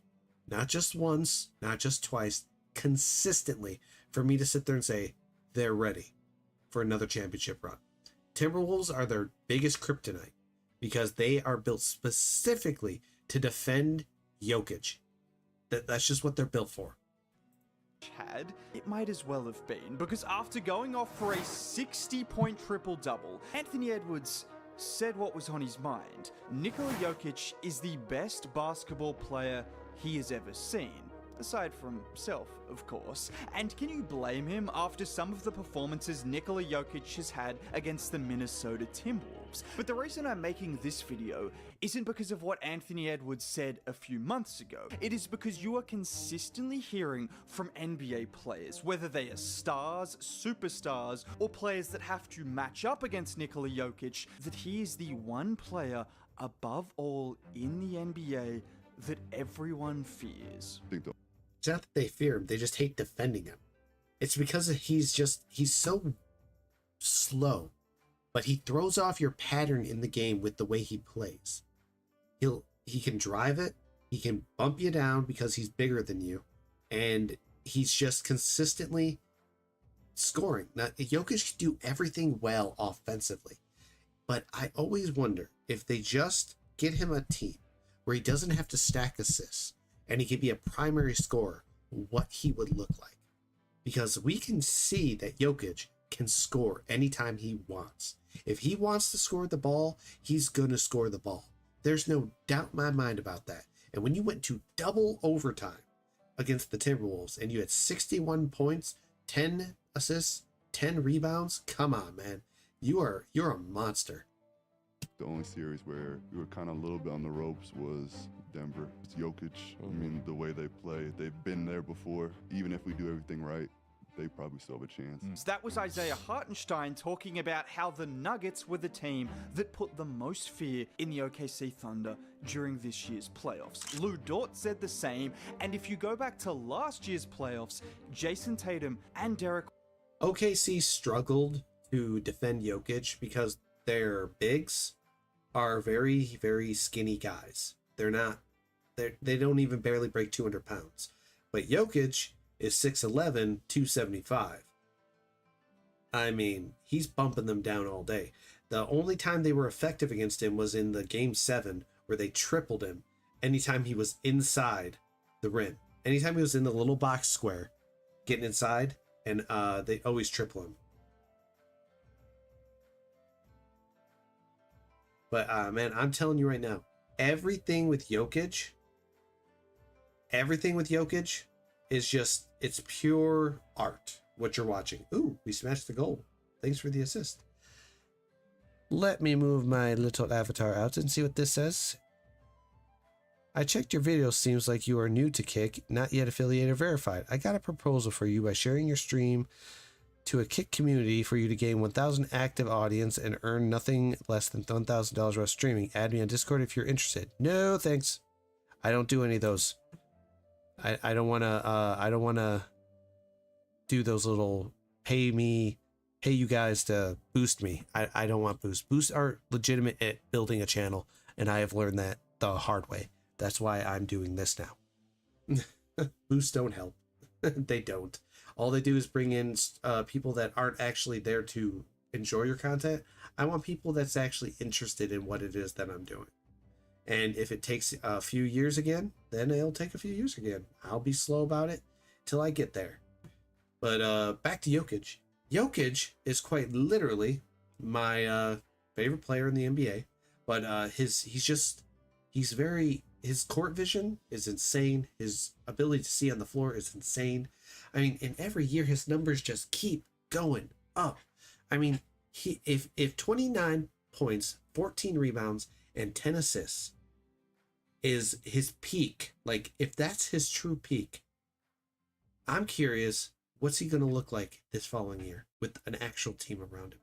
Like, how disgusting is his numbers going to look, and what their team record is going to be? I'm going to estimate they're going to be a 58-win team. OKC is going to fall a little bit between 60 and 58, and he'll probably win his 4th MVP. And this goes back to my thing. I think Luka will have an MVP style season, but the team's record won't reflect what he's doing because they just don't have, the Lakers don't have the initial talent pool to build around Luka right now, because he's the future face of the franchise. They know this, and man, he looks good though. That's why I'm saying Luka's going to make a run for MVP, because he looks good. He's lost a ton of weight. That's going to make him personally, I think that'll make him faster. And a lot of people are speculating that Luka's weight loss is going to affect his game drastically and make it so he's not as good. I disagree, because they said the same thing about Lamar Jackson with the Ravens in the NFL. Lamar Jackson put on a whole lot of muscle mass in the offseason. He bulked up and he came back, and his game did not decrease. He won an MVP that year too. So, I mean, there's upsides and downsides to weight loss and weight gain, but for Lamar Jackson, it was an upside. And I think the same thing with Luka. His weight loss will be an upside, not a downside. Besides, he's going to be playing in the Euro tournament. He's going to get plenty of time to adjust to the new body. White both said that once the Denver Nuggets were eliminated, they knew they were winning the NBA championship. And you know the reason for this. You know there is one very specific reason why teams look at the Denver Nuggets and see them as the biggest threat in the... It's because Jokic's efficiency numbers. Every player that plays with Jokic improves their efficiency numbers through the roof by almost 10%, sometimes even 15%. Their field goal shooting goes up, their rebound shooting goes up, their three-point shooting goes up, their ability to make good plays goes up. And Jokic is one of only 3 players.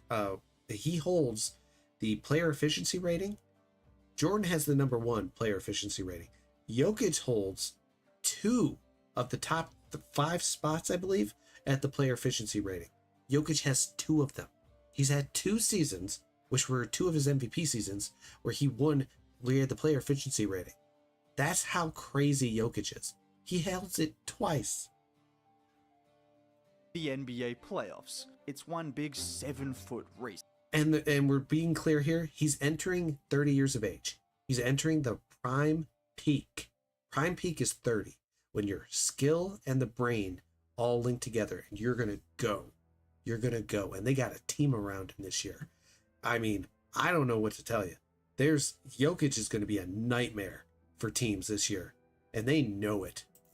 I'm telling you, it's not because of Michael Porter Jr. or Julian Strother. No offense to Julian Strother, he's actually quite good. I quite like it. But anyways, and as Isaiah Hartenstein mentioned, the thing about Jokic and the Nuggets is you can do everything right, but sometimes it just doesn't matter against Denver. And that's what... And it also took 6 years for people to finally start looking at Jokic and realize he is a great player, an all-time great. Makes Nikola Jokic so great, because if you look at the Thunder as a prime example, over the course of the entire season, there were 2 instances where someone scored 40 points against that historically good defense. Nikola Jokic did it twice. He did it both times in the playoffs in Oklahoma. Do you realize how incredible that is against a defense of that caliber with the kind of defense they were playing against him? Defense only works if you got a guy who sizes up to the guy they're defending. Jokic is much heavier than these other guys that they got defending. That's why they had to triple him in Game 7. And as Isaiah Hartenstein mentioned, you can do everything right, but sometimes Nikola Jokic decides he's going to hit a Sombor shuffle, step back 3, 28. They call it a Sombor shuffle. I didn't even know his shot had a name. I don't even think Jokic calls that shot anything. Everyone in the league's calling it the Somber Shuffle. 8 feet from the basket, and you are going to lose as a result. there's not much you can do defensively against that. Aside from Game 7, of course, when they decided Alex Caruso would tackle him off the ball every single possession, and they would triple team him without the ball in his hands. That actually worked out quite well. But now what's very exciting is this year, I don't think teams are going to get away with what they have done in the last 2 years. No, because he has a team. Minnesota and OKC both selling out in Game 7s, allowing every single other player on the team to try and beat them. Now, the Denver Timberwolves made no moves in the offseason, so they've got the same old players. And there's no way the Nuggets are looking at the Timberwolves with what they got now and saying, oh, we can't win. No, they're going to win. Nuggets have depth. Now, the Denver Nuggets have some shooting, and now Nikola Jokic actually has some legitimate help. And if you want any idea as to how excited these players are to play alongside someone like Nikola Jokic, this is what they said. They can't, the players that play around Nikola don't get worse. They get better. They just improve. It's because fundamentally speaking, it's just the way Jokic plays the game. It may take a few games for them to get a rhythm, but they always find it within the 15th or 20th game, where that rhythm just starts clicking and the efficiency numbers start coming in. What are you most excited about playing with Joker? Oh, Look at that smile. honestly, but Well, keep in mind, he was part of their first championship run with the Nuggets.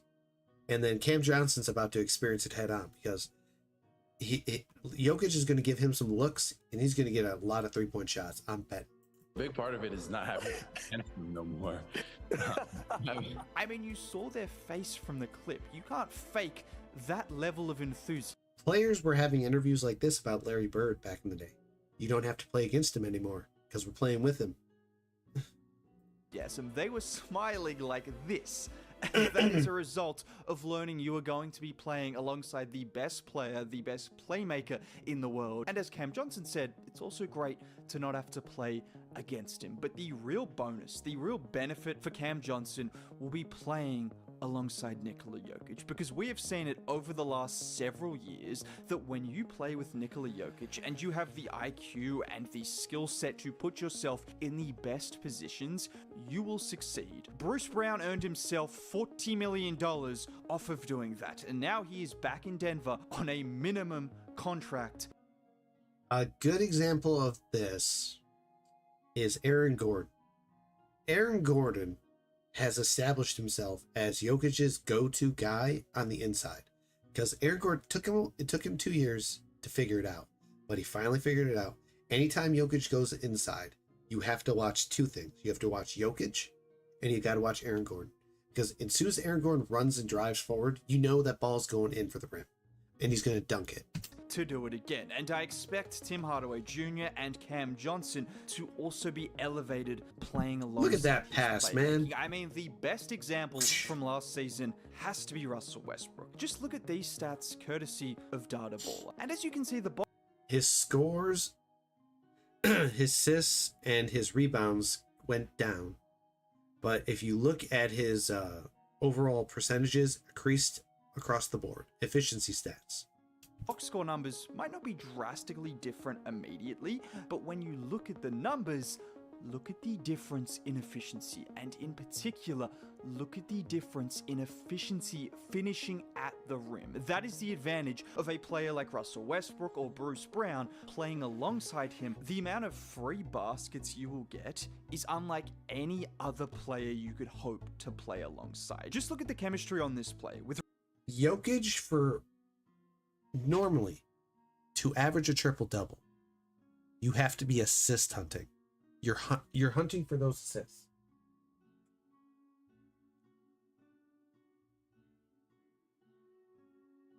And while hunting for those assists, you hold the ball. You're holding it.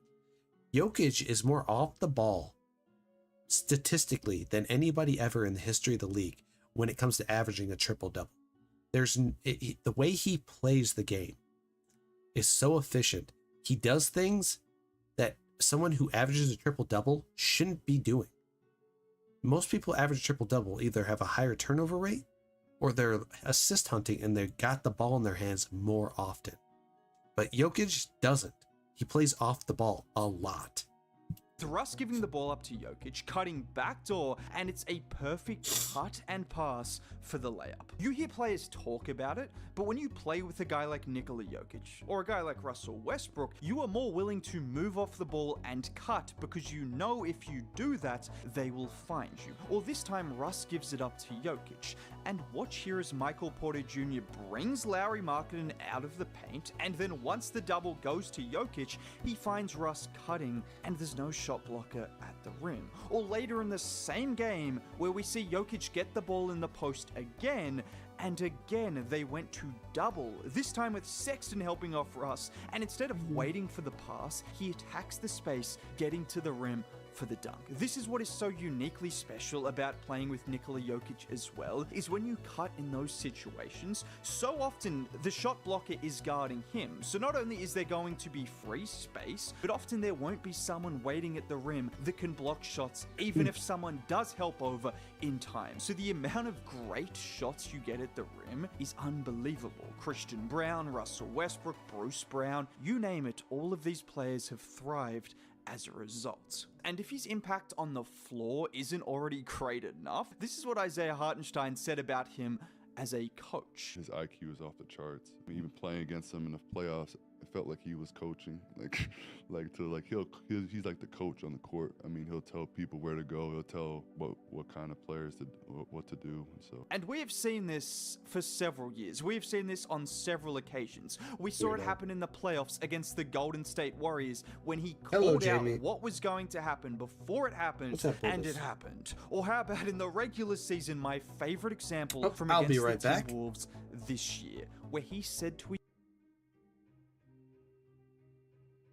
Gonna go ahead and give my cats their food and take care of their water. Be right back.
I have returned.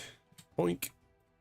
Click. His teammates what was about to happen and watch Rudy Gobert's head. He's not supposed to know what is happening in that instance, but he did, and the Nuggets ended up forcing the turnover. And just listen to the reaction from Rudy Gobert and Anthony Edwards talking after that game about the IQ of Nikola Jokic. I'm sorry, y'all. Hey, I was just telling Micah how this motherfucker do to play with these running. That was crazy. Bro, we have the guys on the bed.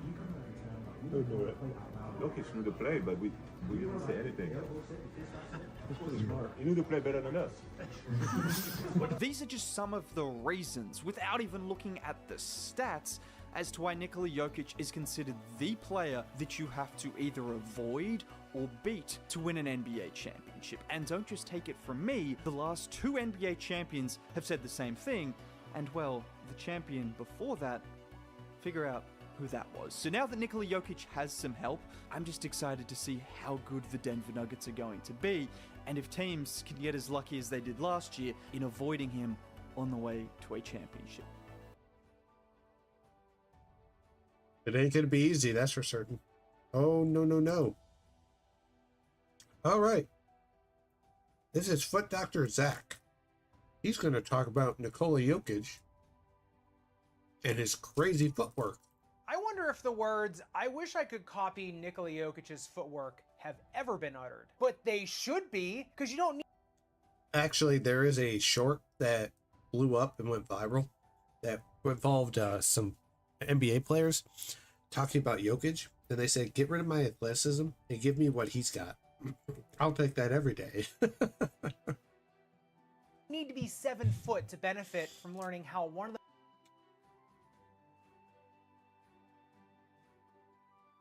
the most unique players in pro sports moves through space. Jokic easily has some of the best spatial awareness in the league, and he's able to get looks and open shots where others would get locked up in a second.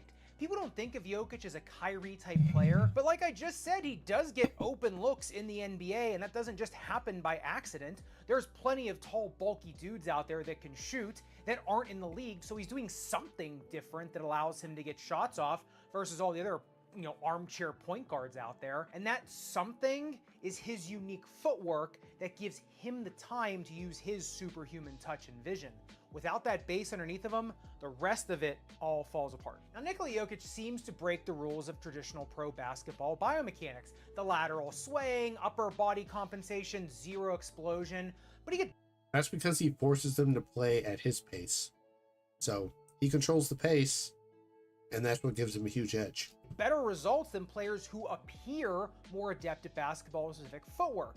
Because it's not always about looking technically perfect, it's about what's most efficient for your own unique kinetic chain and controlling your body for whatever particular sport you might be playing with the particular body you may inhabit. Now, Jokic has 2 unique biomechanical signatures.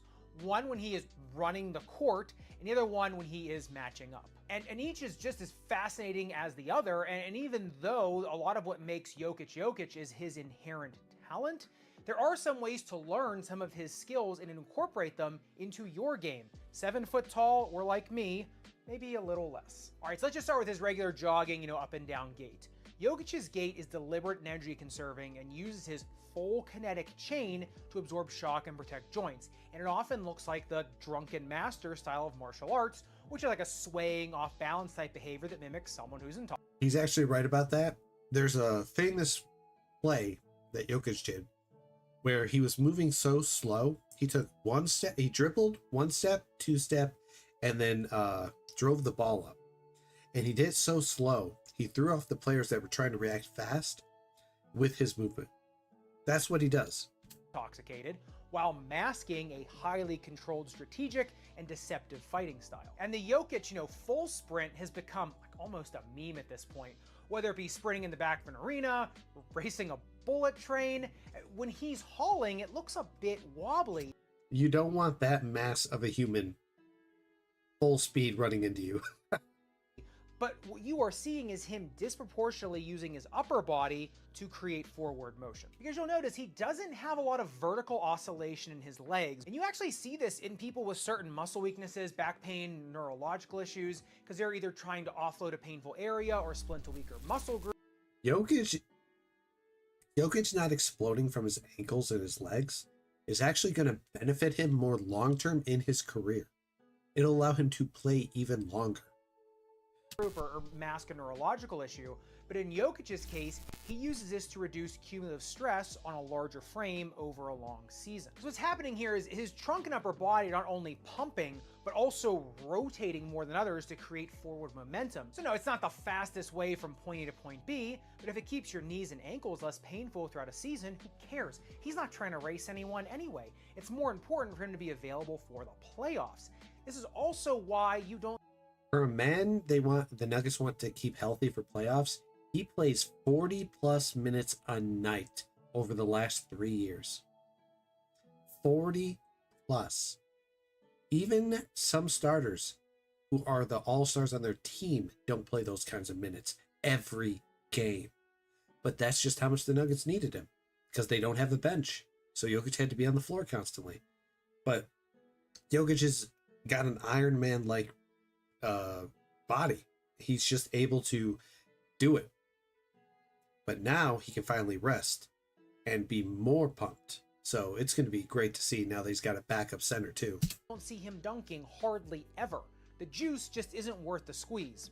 Literally on those joints. But that's just his basic, up and down gait. The other part of his footwork game is his one-on-one technique, or his matchup technique.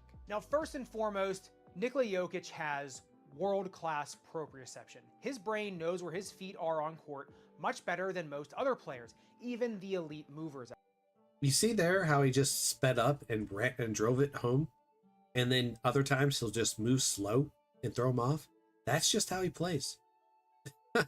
He throws off the mechanics of everybody. Out there. And because his proprioception and spatial awareness is so good, he can use asymmetry in his footwork to throw people off. Not flashy, quick feet and ball handling. And a lot of the time in these matchups, he's counting on people having zero clue how he's going to finish. And not in the way you think of like Ja, where it's like some insane. Yeah, because what's going on is Jokic is making you think he's driving the ball, but then he passes it off and Aaron Gordon makes a dunk. Then he's shooting it off to the side when Austin Reeves, for example, was trying to make a trying to make a decision in his head. Should I go for the steal and move off my defender, move off the guy I'm defending, or should I stay here? Well, he made the decision to try to steal the ball. Jokic was waiting for him. And if you look at the position Jokic is looking with his head over his eyes, he knows Austin's there and he can see him getting ready. And the way he's holding the ball, he's waiting for him. And then when Austin missed, Jokic saw him coming, immediately pulled it out, passed it over the head of his defender to the guy on the 3-point at the side on the left, and he shot a 3. And it was just like, you got to get those steals, Austin. You can't make plays like that and not get the steal. It's like, but Jokic was waiting. He knew Austin was getting itchy, and he was like, come on, dude, I know you want it. It's right here on my right hand side sticking out. Oh, over the side. 3 points. Insane flourish, but more in the way of, how is it possible this dude is going to get this shot off? Then he does. Because even for his frame and size, Jokic can shift balance from one hip to the other very easy and smooth, like very efficiently, and appear like he's struggling, much like a drunken master, while having that inherent footwork IQ to know exactly which spot he needs to get get a shot off, while simultaneously knowing exactly which direction he has to go to throw that defender off. And a lot of it is something that really can't be taught. It's all happening subconsciously in a split second. Yeah, the final... I'm still trying to figure out why they had Steph Curry defending Jokic. Like, what? Steph, I think, is what, 6'6"? Maybe less? And he's defending a 6'11" with a 7'3" wingspan. What? Sequence seems slow and, quote unquote drunken, but what people don't see is that he won that matchup, that battle, long before the final release. Now, if you... Yeah, Jokic is usually, when he's making his pace down the court, he's already got the players in his eyesight, and he's reading where they're going to move, because he already knows all the plays that his team runs. So he knows where they're going to move in spacing and get out in between or get under. And so he's waiting for that, and he'll make the decision, am I going to go for the 2, go for the 3, or am I going to drive it? And if I'm not going to drive it, who am I going to pass it to? Like, he's got so many decisions going on in his head at once, and he just makes it happen. And it seems so slow to us, but it's actually happening so fast for him and everyone else on the floor. They can't seem to do anything about it because it seems slow, but in reality, it's him thinking ahead. It's crazy. We have not seen an IQ like this since LeBron's first 10 years in the league, where he was an assist monster. And you've got Jokic, who's just absolute godlike court vision, able to see every play. I mean, he's calling plays on the side with his team where he wants them to play and where he thinks they're going to need to be. I've seen him physically take his youngest teammate, that young kid, moved him from a position and said, stay there, and they got the turnover. I'm like, come on, man. How do you know this stuff? You want to try to learn from this, what he's doing, the best thing to do is to practice spatial awareness, which, like I said, I will get to in a minute. You can practice it, but you'll never be Jokic. His is different. Jokic just sees the game differently from other people. He understands every subtle movement a player's making, the subtle nuances. He just sees it in a way we can't. Tried to give the full context of his more signature move, the Somber Shuffle. And that move is a one-legged fade. Somber Shuffle is such a weird name. I don't even think he nicknamed it that. Who named it that? I mean, it's always nice to have a signature shot, though. I mean, that's the one thing I've always had with LeBron. He never had a go-to shot. He never did. But having a go-to shot is huge for you because it's your shot, and you know it's the key to winning. And Jokic does have that because this is a big-ass shot. He puts, like, he's a free throw maverick, though. There's no doubt about that. He can make his free throws. Away jump shot, but it's not just a fall away jumper. He's always pivoting and twisting into that last sequence. And if you would see how many people I've seen sprain or break their ankles trying something similar to this, you would be petrified to ever step on a basketball court. 3 points. Jokic does it all the time in a larger frame and with some of the best defenders in the world breathing down his neck. Yet he always stays balanced, and even more important, finds his final push-off point and range at the end of that move, to sink these shots. You can't do this without world-class spatial awareness. Now, the caveat to this... Jokic is, offensively, he's unbelievable. He's the complete offensive package. Like how Steph Curry changed the point guard position, Jokic is changing the way that teams are viewing centers. Because Jokic is literally the point guard center for his team. Not Jamal, it's Jokic. And that's something that teams are going to look at from now on. They're going to look at those bigs that they got in the second, third, or fourth round, and they're probably going to look at them and go, I wonder if they could be a point guard at a center position for us. Because that's what we're looking at with Jokic. He's changing the way the center position is played. Of course, that Jokic also has the mass to just bully people around and the accuracy of an Olympic biathlete. 275 pounds, 6'11". Through people, yeah, just adds one more thing your defender has to think about. And that respect for getting bowled over and the respect for his accuracy, like I said, gives him that one extra split second as well. And you start adding all of them up, and yeah, that's why his production is so good. All right, let's talk about his superpower, the spatial awareness. Like I said, most of it is just a gift Jokic has. He is just naturally gifted, but there are things you can do to improve your... The Nuggets got him in the second round.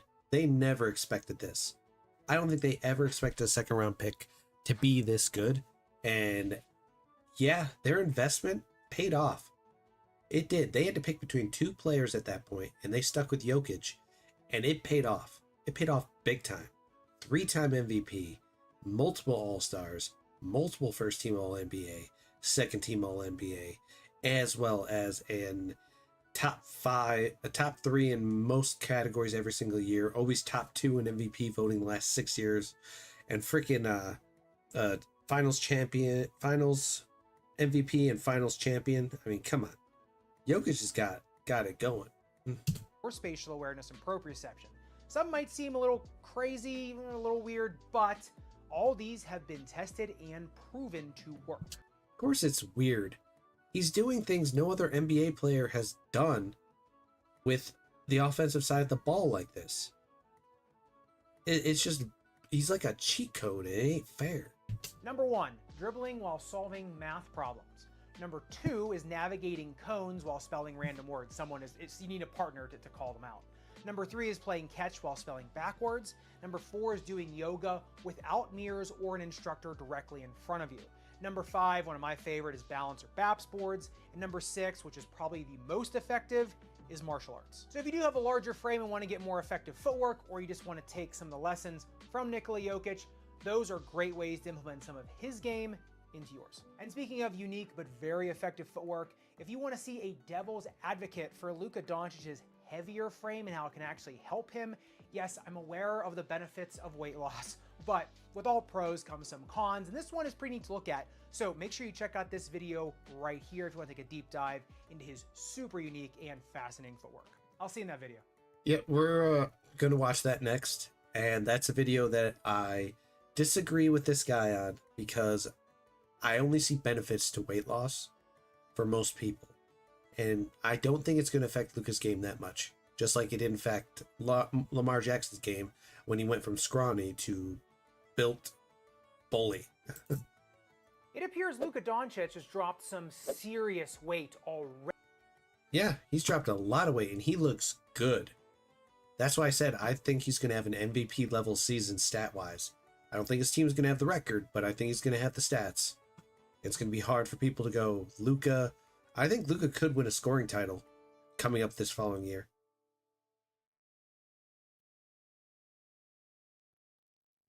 It appears Luka Doncic has dropped some serious weight already this offseason. The internet says it'll make him faster, more agile. But what if I told you it might actually hurt the footwork responsible for the most lethal parts of his game? Because if you think losing weight automatically makes you move better, Luka's game proves almost the exact opposite in his case. Maybe, but he's been injured because of that weight. So there's a definitive argument to say it's probably better he's lost the weight. And maybe in your case too. So before his recent weight loss, Luka came in about 6'6" and weighed approximately 230 pounds, at least according to the NBA. And this particular frame was subject of, let's say, debate around the internet and in his former team's front office. But whatever you think about it, you can't deny the kind of mastery he has in his body. I don't care if he's like Ant-Man said, Anthony Edwards said with Luka, I don't care if you weigh 300 pounds. If you're putting up 32 points on average, you're fine in my book. Body composition, it's a huge part of that puzzle. Plus, you know, the same people calling him the Hamburglar are also the same people. These people that are calling him that, they've got better things to do with Zion Williamson. Like, go mess with Zion. Don't mess with Luka. At least Luka's available.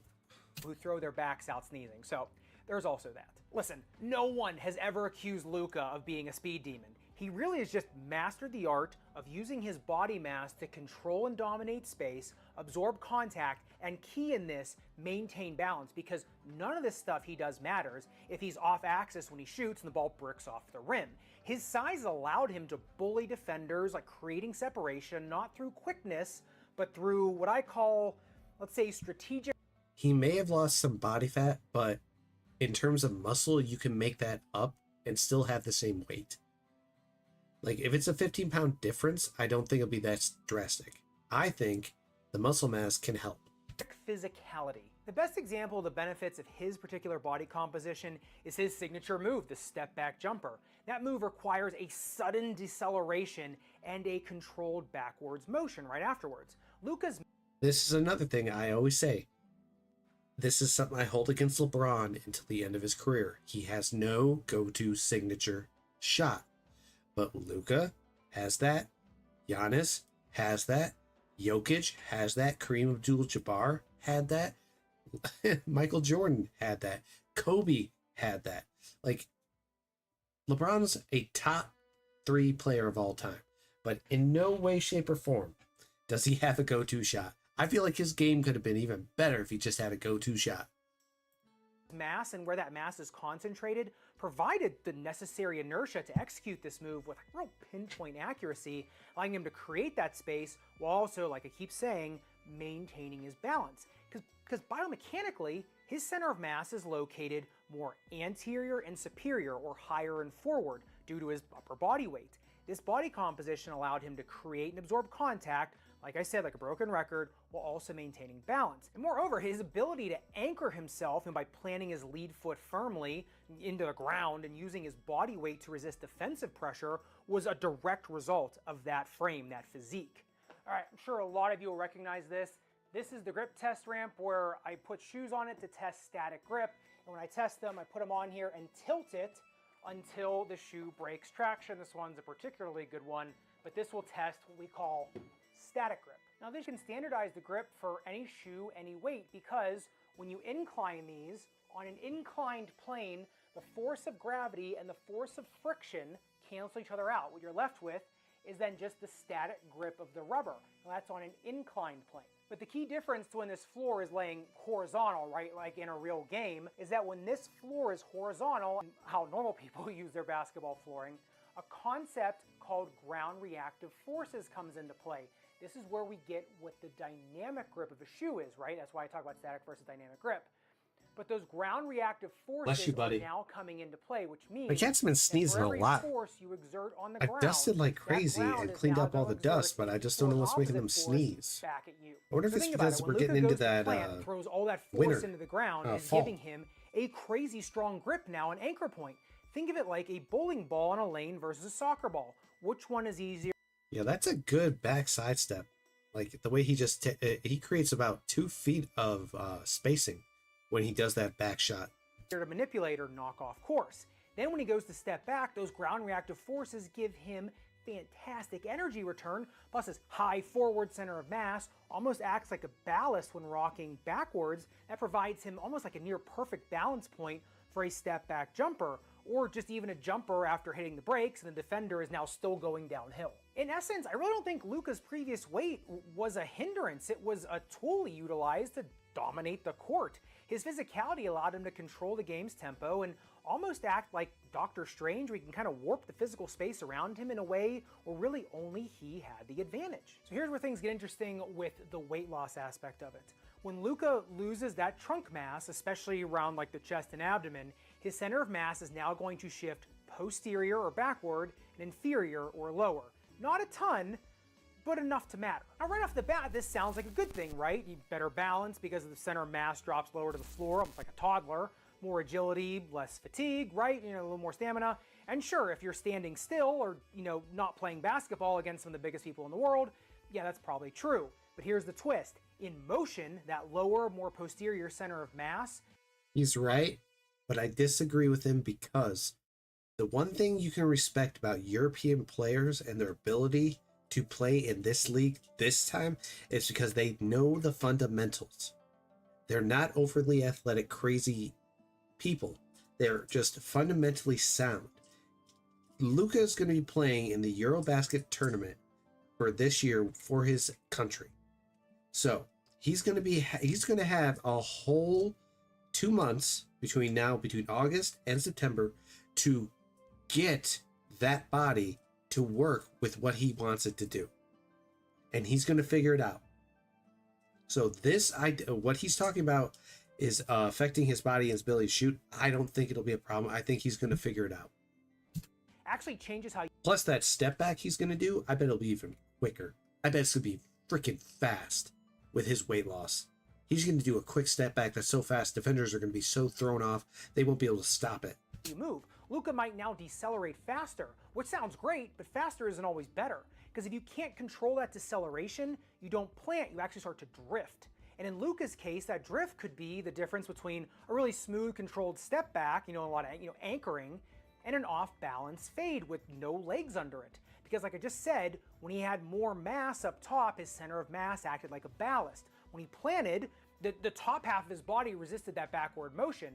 Now that weight is gone, there's just less resistance pulling him forward, so he might spring backward maybe a little bit too easily. It's like pulling back a slingshot without enough tension. And in terms of downhill braking power, it's not just about stopping, it's about controlling the stop, controlling where you stop, applying just enough force to get your body to stillness while still being aligned and upright and balanced, you know, ready to shoot. You know, if Luka's lighter frame can't generate the same downward force into the ground, he's not going to get the same ground reactive force. He's got a whole 2 months of Euro basketball to do this. So Luka's going to be fine. Don't worry, folks. He's got this. Coming back up, and more importantly, he's not going to be able to use mass to control the space and absorb contact. So he may get thrown even further back or just get thrown around side to side. Remember, it doesn't have to be much to matter. But in his case, the less input he has, you know, the less input he's putting into the situation, the less mass he has to throw around, the less control he may also have. And with how accurate Luka is, I'm just not sure the trade-off for a bit of quickness is enough to offset that loss. But there is a way for him and you to have your cake and eat it too, and it all comes from our good friend, MJ. Now, Jordan had the opposite problem to Doncic. He was too small. He was getting bullied around. Yes. I'm glad he brought this up. Those that are not aware, he got bullied by the Bad Boy Pistons in 2 playoffs and lost. And so, the same year when they got Pippen, Jordan spent a lot of time in the offseason bulking up. He changed his whole build, but he didn't lose any of his athleticism, and he got even better. No one thought he could last in the league. They thought he was just going to get beat up. That's when he started talking to Tim Grover. And regardless of what you think about Tim Grover, if you have an opinion of him yet, I certainly don't agree with everything he says. And his book, Relentless, it's an entertaining read, put it that way. Whether or not you agree with it or you come away liking him more. Every fitness instructor has their own ideology. Player's going to seek out a fitness instructor that fits what they're looking for. He needed to bulk up. This guy was perfect for that. Just like Brady had the same trainer for nearly 18 years. Or not liking him more afterwards. That's another discussion. He is a fascinating character. But, you know, he really was the one who identified in Jordan that Jordan needed more mass, especially upper body. And Jordan was saying, hey, you're crazy. I am going to lose my shot. I'm going to have too much mass, right? I'm going to throw my shot off. Fun fact, he was able to train him up and get him, number one, flexible enough to continue, you know, shooting the way he does and keeping his same proprioception balance point, but also gave him enough mass, right, to be able to take contact, right, and be able to get through that contact and finish through contact. And so it's interesting how, like, Jordan and Luka kind of have this Benjamin Button thing going on where they're kind of like meeting in the middle here. I think right now, you're not seeing kind of the final revenge body of Luka Doncic, you know, for the Mavs. But I do think if he does continue to put on more muscle mass, and if he replaces the mass... Yeah, you can replace the fat with muscle. That's something Lamar Jackson did, but he was already scrawny to begin with. Lamar Jackson put on all that mass, and he got bulkier and stronger. He had with muscle, then I think that's when you start to see, like, prime Luka Doncic. I think that's when you get the best of both worlds. So yeah, I think being the healthiest version of yourself is great, right? You're not lugging as much around, and if you're lugging that muscle around, that muscle is helping you, not harming you. So I think as long as Luka replenishes what he lost, then I think he's really got something. If he doesn't, and we go to skinny Luka, I think it's going to be interesting. I think it's going to be really, really interesting to see, like, you know, just what his stats are. So I'm really looking forward to seeing it. I hope you are too. It's going to be interesting to see, like I said, what his final, like, revenge body is, and he deserves one for the way he got tossed out of. No, it was crazy. Dallas made a huge mistake moving off Luka. First of all, I don't think the fans would hold it so much against Nico and the whole franchise if he had successfully, when moving off Luka, gotten a huge trade package for him. But he didn't do that. He got Anthony Davis and a first-round pick. That's it. That's all he got. And he got a more injury-prone player who got injured in the very first game against them. So, yeah. Easy, but like I said, I'd love to hear your thoughts in the comments down below. Are you one of those players that kind of uses your frame to dominate space? And do you think, like, which version of Doncic do you think is going to be the most successful? You know, more math.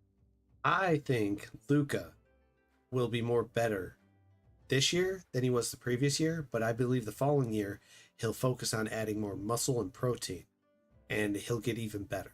Luka's at that perfect point where he can experiment to see what works for him, but I think this Luka is going to be electric and fast. Like, you cannot tell me he's not going to have a crazy step back that's so fast it's going to throw off defenders like, oh, frick. Like, we can't defend that. Avs Doncic, skinny Doncic, or more of like the MJ Doncic. I'd love to hear what you think down below. And if you are trying to emulate Luka's footwork and want to see all that goes into it, I do have a free gate pack at footdoctorzac.com. It's a free digital download that shows you all the features of Luka Doncic's footwork, how you can emulate it with yourself, what shoes I think are the best match for that. So I'll leave that link in the description below. And if you do want to see why Luka keeps wearing the Luka 1 versus more of his more recent shoes, well, of course, he probably prefers it. It's just like when the NFL forced players to get new helmets, but Brady got grandfathered in for about like 3 years to wear the same helmet because, hey, I won Super Bowls with this helmet. I love this helmet. I don't want to change this up. Or if you want to see how I think Jason Tatum actually tore his Achilles tendon and how you can avoid it in yourself. Oh, bless you. Jeez, my cats have been sneezing like crazy. Both Hex and Jamie. Is there something in this freaking room? I'm dusting, I'm washing stuff. I don't understand why they're getting hit by all this sneezing. I'm beginning to think there's a higher pollen count going on right now. Make sure to click into either of these videos up above and subscribe down below. I'll see you in one of those videos. All right, and now we're going to move on to drama. Yes, what a better way to end the night than with drama llama. And more Pegasus, going on more about, I'm assuming, the lawsuit with H3H3. It's the only thing I can think of. Series so delicious. Even Willy Wonka subscribed. In today's video, Hassan is now shaming people for donating to charity. He's now telling his community to create artificial positive clips about him because his PR is so bad. He's one.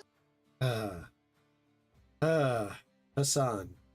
The more I learn about this guy, the more I just go, how are you able to have so many fans and make so much money doing what you do despite how wrong you are? It's a weird world we live in now. Once again pulling the Hamas Piker special and glazing terrorists. XQC is calling out Hassan again. Ethan is calling out Denims for being extremely creepy and weird. iDubbbz has officially turned into a bread tuber, joining the rank. Let me be clear about this. Denim, she's hot enough, she'll just do that. Of the Hassan orbiters. Apparently he wants to box again and suffer even more brain damage. Subscribe for absolute cinema. Bring it home, Jellywig. Let's up those numbers!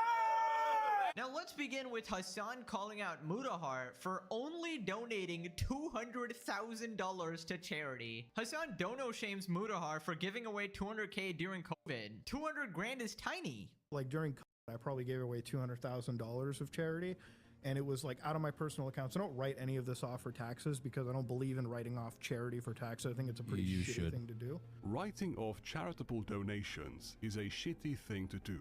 How? Why? All that means is that the money you donated is tax exempt, but you don't understand. 200 grand is tiny, by the way. I'm just saying. For all these guys, again, another thing I don't regularly boast about is my charitable contributions. Yeah, guys, 200 grand is tiny. Now, correct me if 200 grand would be like a godsend for a lot of people right now. I'm wrong. The average American salary is like 50 to 60K a year, so that's like 4 times that. I think that would be an insane amount of money, you absolute out of touch loser. Of course, the multi-millionaire socialist, always trying to brag about his wealth, thinks that I don't understand how someone who makes millions of dollars, who came from a well-off family, becomes a socialist. I don't get it. They don't understand people that go through things. They don't have that. Oh boy, I'll never get it. 200 grand is tiny. You know, I was wondering a while back, where did Froggen get the idea He just had to hit with the flashbang. that 10K is actually chump change, right? Because when Ludwig donated to Palestine, he donated 10K, and Froggen was like, "Oh, keep your chump change. Keep your fucking money. Keep your $10,000. Keep your little chump change." Like, it seems like she got the idea from her Lord and Savior, Hassan, of course. And my question is for Mr. Hamas Piker, how much have you donated? All right, and your community does not count, right? So basically, if you guys are not aware of Hassan's method of operation, basically he will do a stream, right? And he'll get his unemployed reject fans to give their last $5 to this charity or whatever. He will not, you know, donate himself, and then he says, "Oh guys, I raised 200 grand or whatever," right? And the fact is, you didn't do shit. You just begged people poorer than you to donate, all right? So this multi-millionaire socialist grifter shaming 200K to charity, which is a very insane amount of money, is just absolutely crazy, right? And I just love how he says, "I don't ever boast about my charity, but I also do a lot of charity, guys." And I have a sneaking suspicion why Hassan does not show his charity publicly or whatever, if he even does it, is because he doesn't want to get pocket watched. You know, people will be like, "Oh, well, you're worth like 15, 20 mil. Why are you only donating this?" Which is basically what he's doing to Mudahar here. That 50K he put into his Palestine fundraiser is much tinier if we go by this out-of-touch regards logic. Listen, if you're donating even a cent to charity or whatever to help other people, you know, props to you. You know, you're doing a good job or whatever. But then don't you know, pocket watch these other people, especially when they're, you know, donating a pretty substantial amount. And I just don't understand his logic here, because if you're gonna call out Muda, then you have to call out Dan Clancy, because last I checked, Dan Clancy donated $1,000 to Team Water, which I think is, you know, perfectly fine or whatever. But, you know, everybody else in the call donated like 100K, and people were calling him out for it or whatever, right? So if you're gonna keep that same consistency, you need to go after him as well. But of course you won't, because he's your little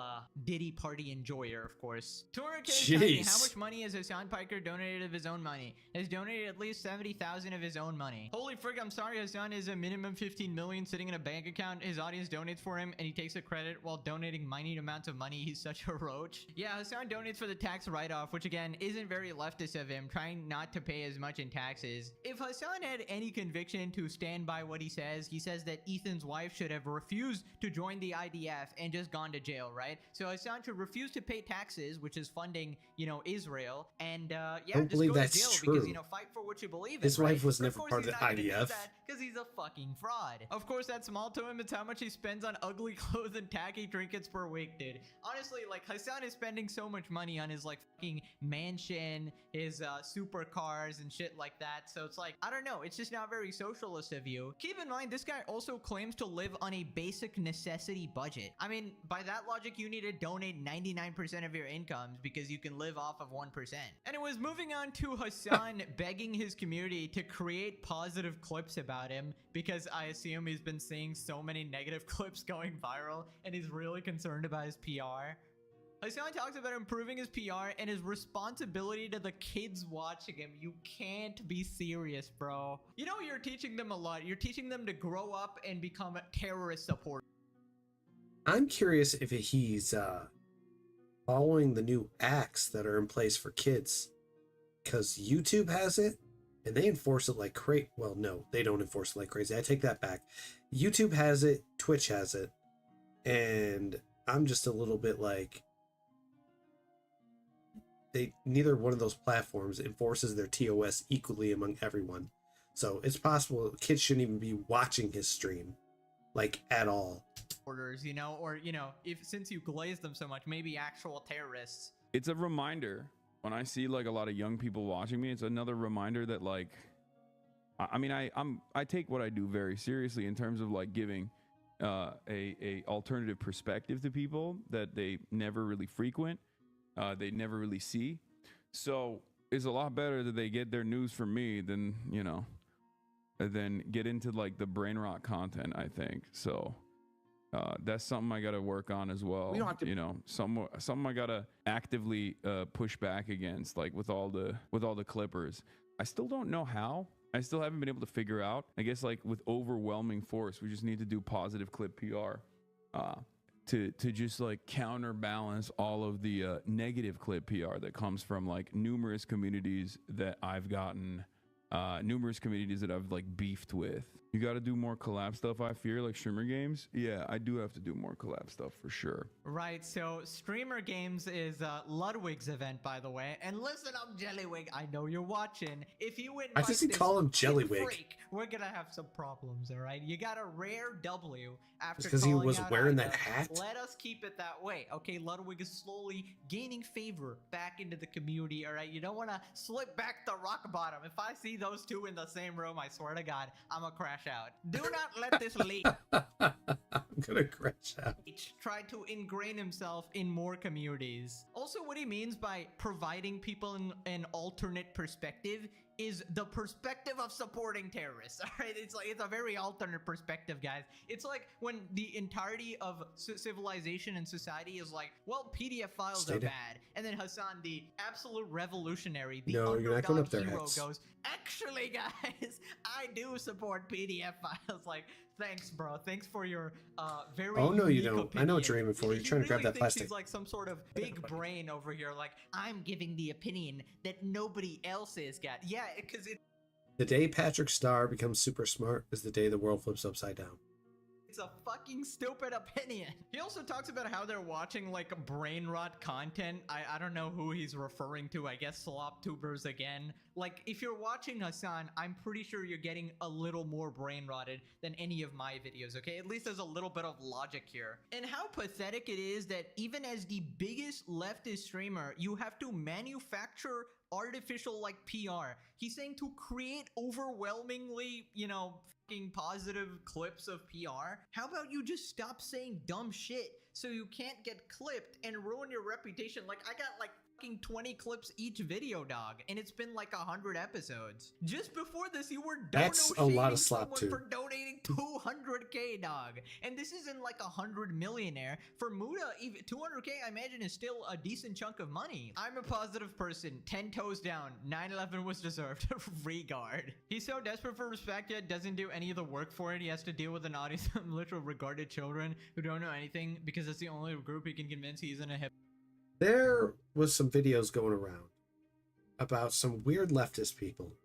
There was a lady literally on welfare in a scooter riding around, or it was a electric wheelchair, and she has a dude on a leash and another guy on a leash with Elon Musk masks, an Elon Musk mask and a Trump mask, and dressed in outfits and dragging them along on her scooter.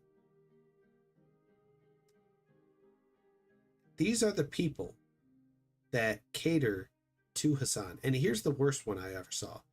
There was a large gathering of, I guess, unique people, and they were shown a picture between a Caucasian woman and a Osama bin Laden. And when they walk up to each of these people, they were asking them, hey, who would you pick? And they all pointed to Osama bin Laden, because they said he wouldn't take away their rights. Every single one of them said the same thing. They said Osama bin Laden would not take away their rights. I was like, is this where society's fallen to? That they actually believe this? Yeah, they do. They do believe this. Hypocrite and a moron. Right, so after this, he justifies Russia's invasion of Ukraine and then does the unthinkable. He defends Hamas terrorists again. You just can't make this shit up, dude. This is like the 500th time, bro. Give us a different presentation for once. Hassan explains how the Ukraine and Palestine situations are different. Russia is waging this war in their minds, in their estimation, in the estimation of the third world, at the behest of everyone that has been fucked over by American imperialism. Well, oh boy, that's that's a tough nut to crack, but I'll take a shot at it. Hazan, let me tell you what's really going on here. The reason for the Ukrainian-Russian war started back in 2014, and it begins with the fact that Ukraine wanted to become a part of NATO.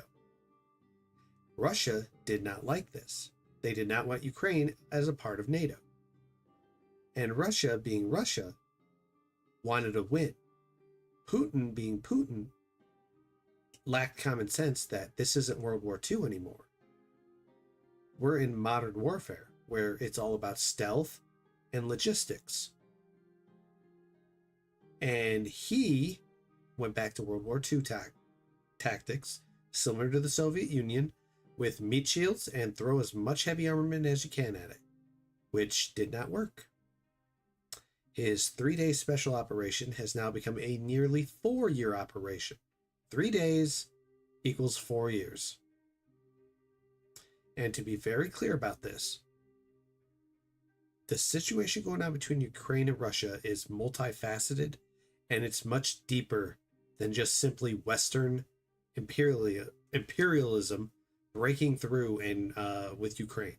It's much deeper than that, and it just goes back to one thing: Russia just cannot keep their hands off things that they think belong to them, which don't. A country annexed from you, they don't want to be a part of you. Why do you keep pushing it? It's like China with Taiwan. They just keep wanting to take something back that wasn't theirs to take. Well, Russia is engaging in irredentist acts that are unconscionable and unjust and violent and totally immoral. That is the analysis that the rest of the countries around the globe are looking at. That is what. But Ukraine has captured POWs from Russia, multiple POWs. I'm not talking just a few dozen. I'm talking thousands.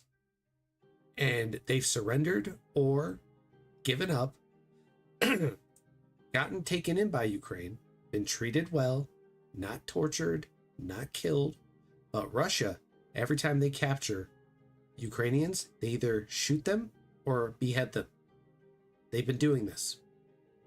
Russia has taken barely any, if none, of Ukraine's soldiers as POWs.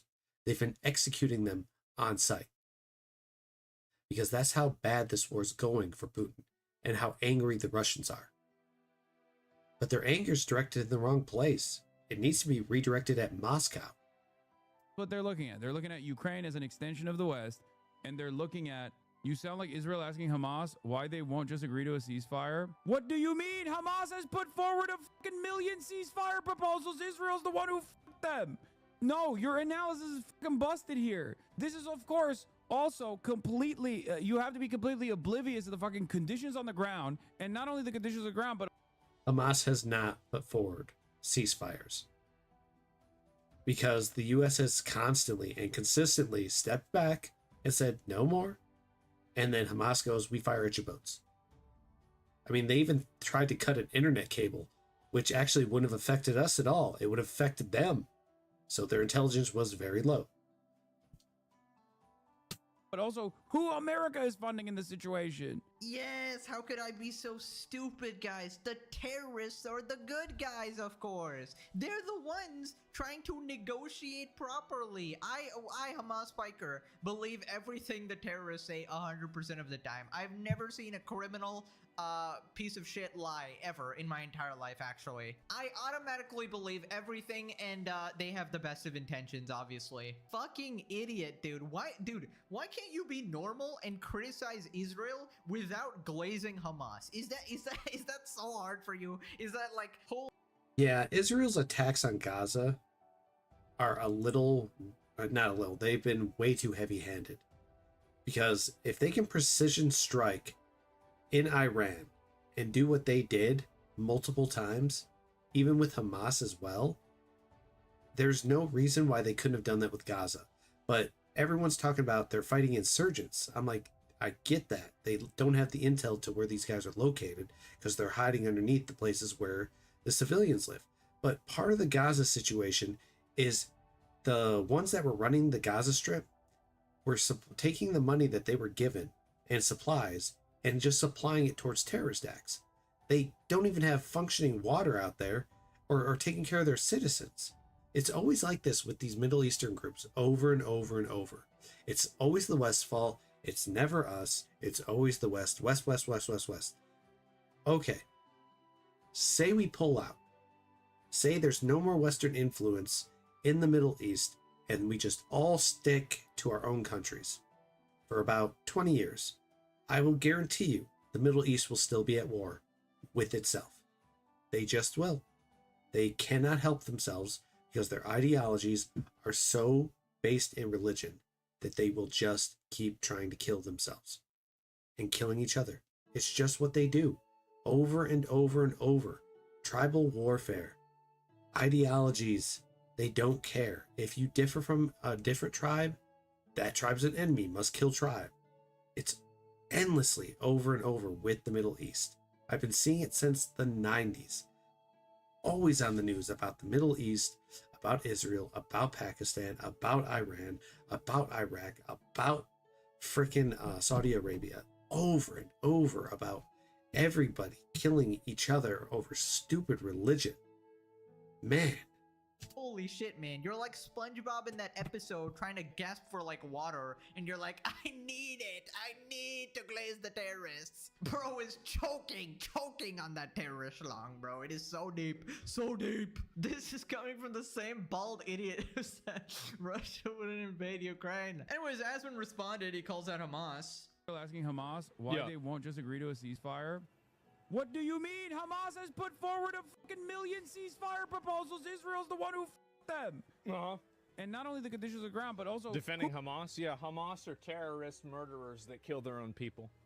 And they starve their own people too. They're disgusting.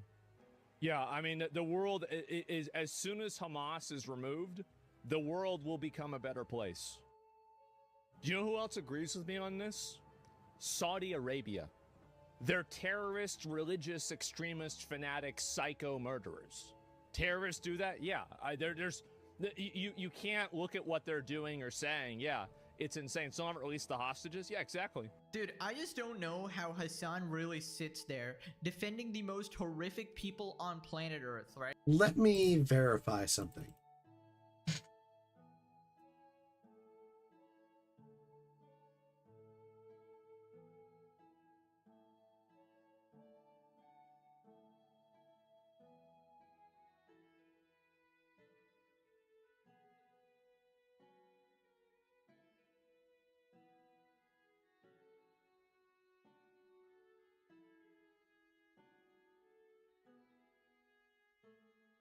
Let's see. So they have attempted ceasefires. But what are they asking for? Demand for permanent ceasefire. Hamas has consistently sought a permanent end to hostilities, unlike Israel, which has favored temporary pauses or ceasefires followed by reassumption of its military operations against Hamas. Complete withdrawal of Israeli forces. Hamas has also demanded complete withdrawal of Israeli forces from the Gaza Strip. Okay, so this is probably why these ceasefires that Hamas is offering, because this is the problem I have with Hassan's argument with Hamas. They're not too far removed in terms of names, but is the issue with the Gaza Strip. Hamas is demanding Israel stops attacking there, even though they're a world away. But at the exact same time, they're making a demand that's so outrageous, it doesn't fit anywhere with Israel. The thing about ceasefires is, you can't make over demands. Russia's done this countless times with the multiple ceasefire attempts that Trump has tried to negotiate with Putin. They send a representative and they put these ridiculous expectations in the ceasefire and say, this is what we want. And if you say no to any of it, they leave the room. That's what you're getting with this. What they're asking for is crazy. Hamas has called for a significant increase in the amount of humanitarian aid allowed into Gaza, including the north. Okay, this right here, the increased humanitarian aid, the U.S. has been doing this. They've been dropping it in. The problem is, here's what's been going on. The terrorist groups within Gaza are using the dropped aid as target practice to attack the people that are dropping it in. So the civilians that they have can't get to it. Prisoner exchange, right here. The prisoner exchanges are never equal because Hamas proposals have included the release of Israeli hostages in exchange for Palestinian prisoners held in Israeli jails. I'm betting, and this is just me, that the hostages that they're offering, one hostage, give us 5 prisoners. I'm betting it's something along those lines. Guarantees from the USA. Hamas sought guarantees from the USA that negotiations for an end to the war would begin immediately and that Israel military operations would not resume if the ceasefire ended without a permanent truce. The problem is they're asking Israel to stop bombing Gaza. Israel's goal is complete and total annihilation because they're done. They're tired of the crap that's been happening with the Gaza Strip, with them coming in, ambushing people, killing them, running way back to Gaza, rinse and repeat over and over. Israel is done with it. This is one of the reasons why they're not going to stop. And when Hamas is demanding that they stop, it's not going to happen. Hamas doesn't have the ability to back that up. This is like Iran when it puts out its arms and flexes as hard as it possibly can and pumps out its chest and says, we will retaliate. They can't. They haven't been able to. Israel has unilaterally crippled Iran and unilaterally crippled Hamas. And they can't do anything about it. War, and a lot of people will go, war is not about being morally correct. It's about either one side surrenders or the other side is completely annihilated. That's it. And the situation with here is Hamas is just like Russia. They're making way too high demands for ceasefire agreements that don't benefit, that only benefit them, but don't benefit Israel. It's the same thing with Ukraine. Russia wants Ukraine to give up a whole bunch of territory, a bunch of all this and all that in their ceasefire agreements.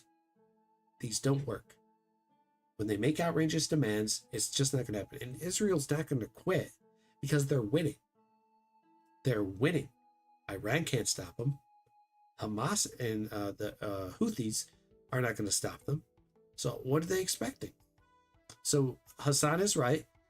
Yes, Hamas has put forth multiple proposals over time with Israel and the United States. The problem is they're outrageous. Asking them to withdraw Israeli forces from the Gaza Strip just to let the terrorists rearm so they can go back and just do the same thing again. It's like a rinse and repeat. It's just like the war with Afghanistan, where they kept going into Pakistan, leaving and coming back, leaving and coming back. Every single time, bringing new troops in.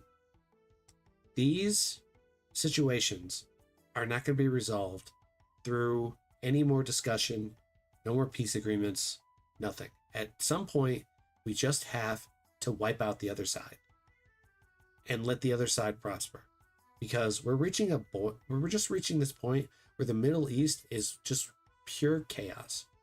It's impossible to make everyone happy with anything because they all just want to kill each other. That's it.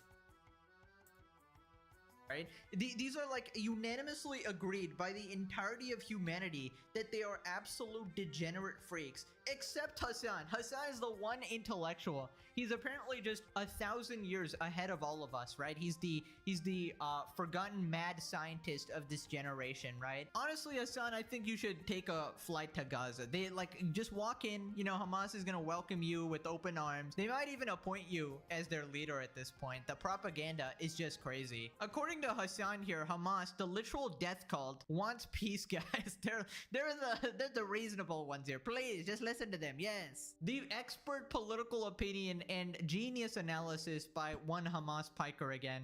And this guy really wonders, like, every day sitting there on stream with his dumbass chat, and he goes, But why do people hate me, guys? Why do they think I'm bad? Why is my PR so bad? I mean, if anybody asks that, just point them to the series, point them to these clips. The fact that he still thinks that he's welcome in all these like random gaming communities in the streamer world and everything is just crazy to me. And the fact that he hasn't been completely blacklisted is even crazier to me, because are these people blind? Are they like, do they support this? Like, there's a lot of questions here, right? So They do.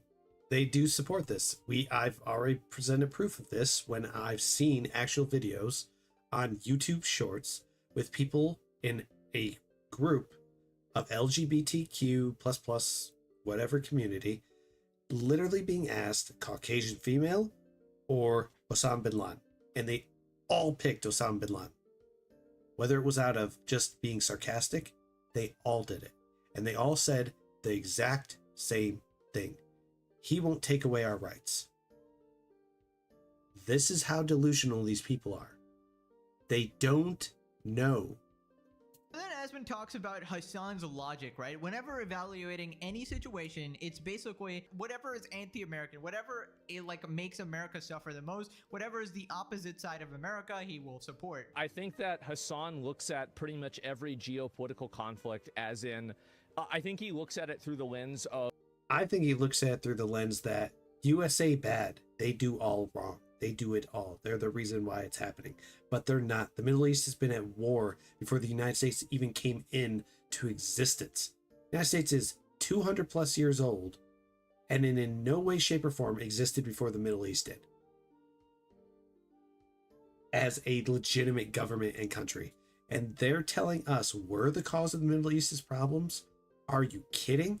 They've been doing this for generations before. Thousands of years, man. And it hasn't stopped.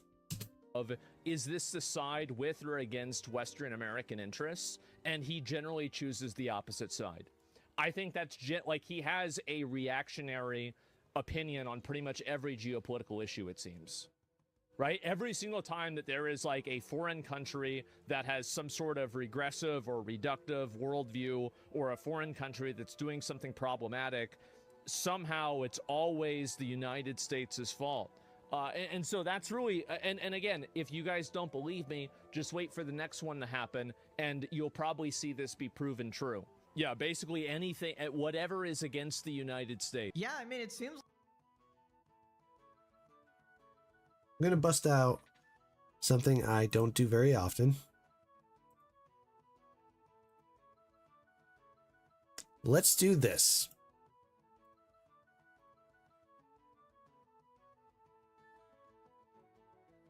$249 years old. Now I'm going to do this.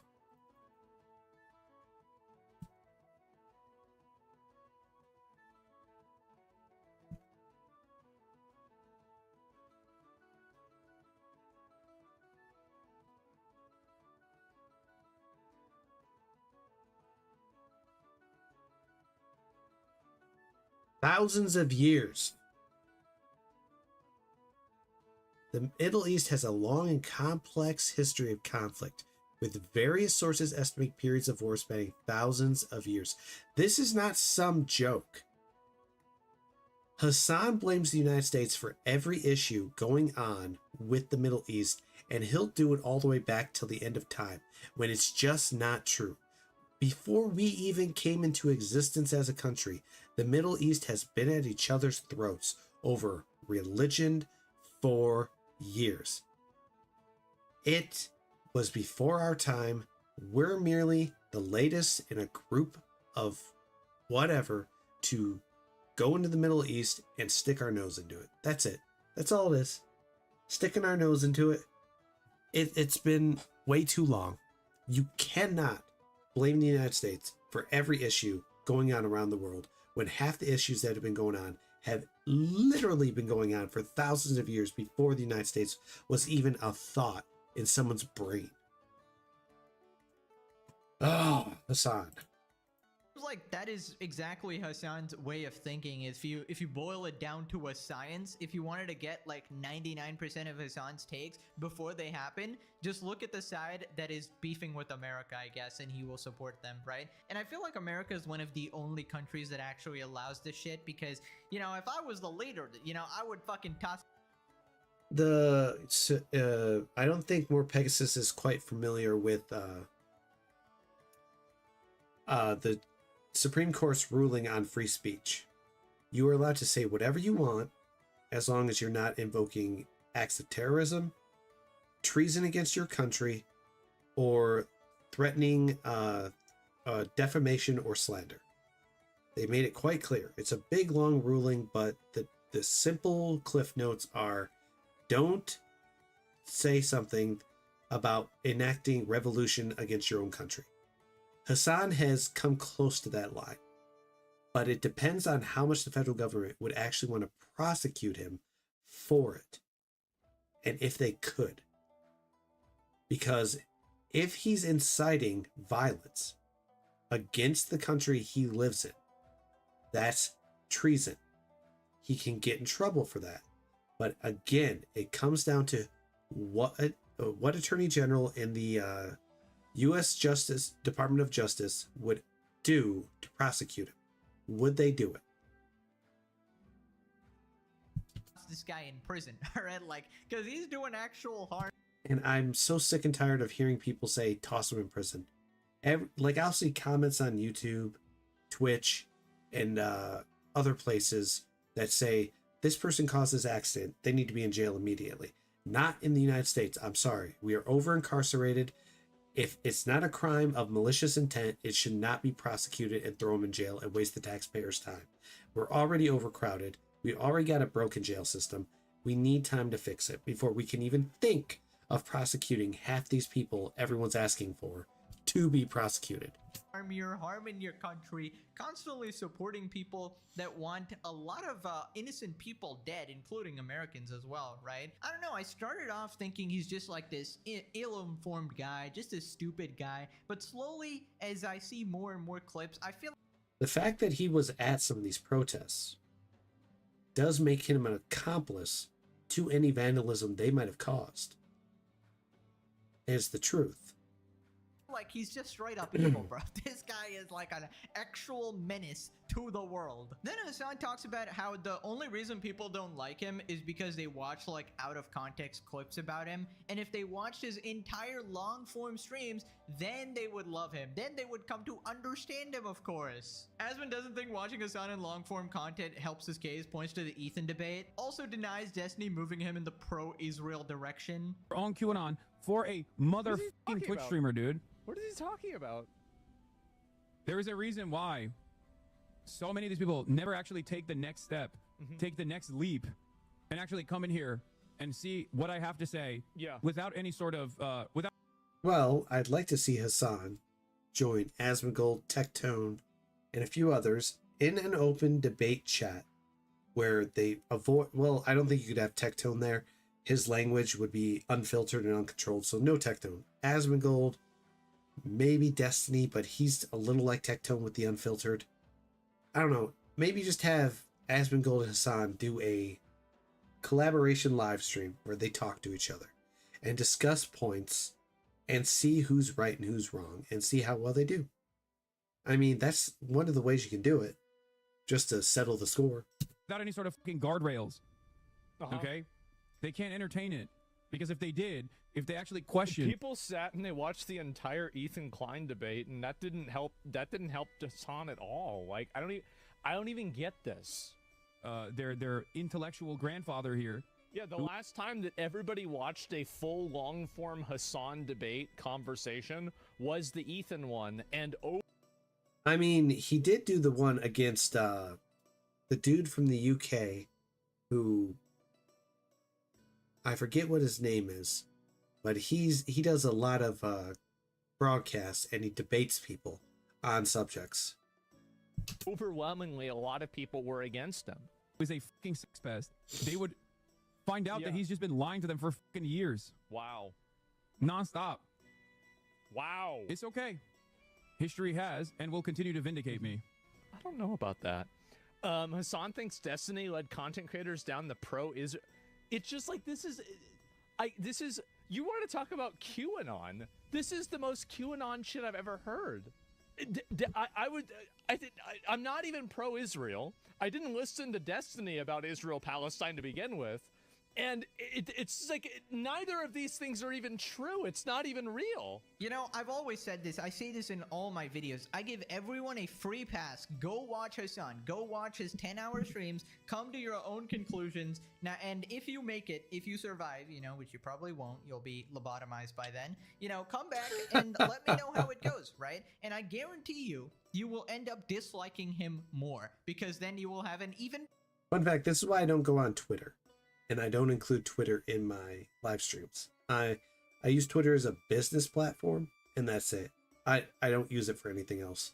Better idea of who this actual freak is. And is it just a coincidence that in any long-form debate ever, Hassan gets absolutely obliterated, whether it be... I don't know about that. He did good against the guy in Britain. I saw that debate years ago. But he had a debate with that guy, and he had great talking points and did pretty well. So I can't sit there and say Hassan's a terrible debater. It's just, it depends on how much research he wants to do the night before to self-prepare himself. I doubt it's Ben Shapiro levels of in deep depth dive where he'll prepare for a debate and just really just sink into it. It's like a football player like Tom Brady studying film or Peyton Manning studying film. How much are you going to prepare? Ethan or anyone else, he just cannot stand on business when he is confronted on his constant lies, right? When Ethan was confronting him about everything, he just had the no response. He just called him a racist piece of shit, which is ironic, obviously. And I love how he keeps trying to say that Asman is like pro-Israel or whatever. It's just straight up lying at this point. Like, you know his opinions. He's criticized Israel a ton. He literally says the US should not get involved at all. He just doesn't support Hamas as well, unlike you. Once again, nuance is just not in his dictionary as well. If you criticize Hamas, automatically Hassan will think you're an Israel dick rider. All Hassan's views must be from clankers and wiredbacks. I refuse to believe real people are watching his channel. Yeah, well, humanity does have the lowest of the low. Anyways, moving on to XQC. He's once again calling out Hassan and everybody else. XQC throws shots at Hassan, says he's the most brain dead of them all, purposely using MAGA tactics. Middle will do it. Dude, the right is brain dead. Everybody's brain dead. Everything policy is brain dead. Every time I hear XQC, it's hard. His English, it's not his native language. He knows it, but his accent is so strong. Is when he talks, it overrides the English and kind of brings out his foreign language. Brain dead. And I'm like, that is brain dead. Asmongold's brain dead. But the brain dead. XQC calling Asmongold brain dead? In what form? I'm confused. Head of the year goes to Azan. I am pulling the ripcord. Azan is brain dead. He says the most wildest shit, but never Azan. His accent is really strong. Applies to him. It's diabolical, brother. Actually, the word... I preferred him with his blonde hair. Now that he's got the dark hair, I could tell he's in his evil phase. So XQC's entered the evil phase. Once he dyes it all back blonde, he'll be back in angel phase. It is diabolical. But yes, he's cooking. I'll let him continue here. I think that since he's back against the wall these days, he actually knows for that he's doing it. But he's like, dude, the right does this, so I'm gonna do it. Start doing it too. Acting like we don't see what's going on behind the scenes. Acting like we don't see the mindset. It's obvious he's swapped and he's going to like last ditch effort tactics because he's back against the wall. It's not crazy. It's the most obvious thing we've seen ever. He's mad that people. I found the Azantard. You're hating at his success. You're hating at his success. Ha ha ha ha. XQC is very successful. Asmongold, very successful. Hassan's been successful, but just because you're successful doesn't mean you're not wrong. Azan chatter, when they leave their echo chamber, bro, nobody cares that he is successful. I highly doubt XQC cares. Bro is chilling. He got his $100 million deal that Hassan was also conveniently mauling about, obviously. Also, completely unrelated, but XQC kind of reminds me Oh, that's of right. like a He went to RuneScape kick. goblin. Or was it Not in Rumble? like a rude way, just sort of like an endearing way. It's sort of like nostalgic. But anyways, then he talks about Hassan losing to Aspen Cold in every single argument ever. Azan sits there on Mr. Chair every fucking day, okay? And he mauls that he lost to a cockroach. He calls him cockroach. He calls Aspen cockroach. Says, yo, this cockroach.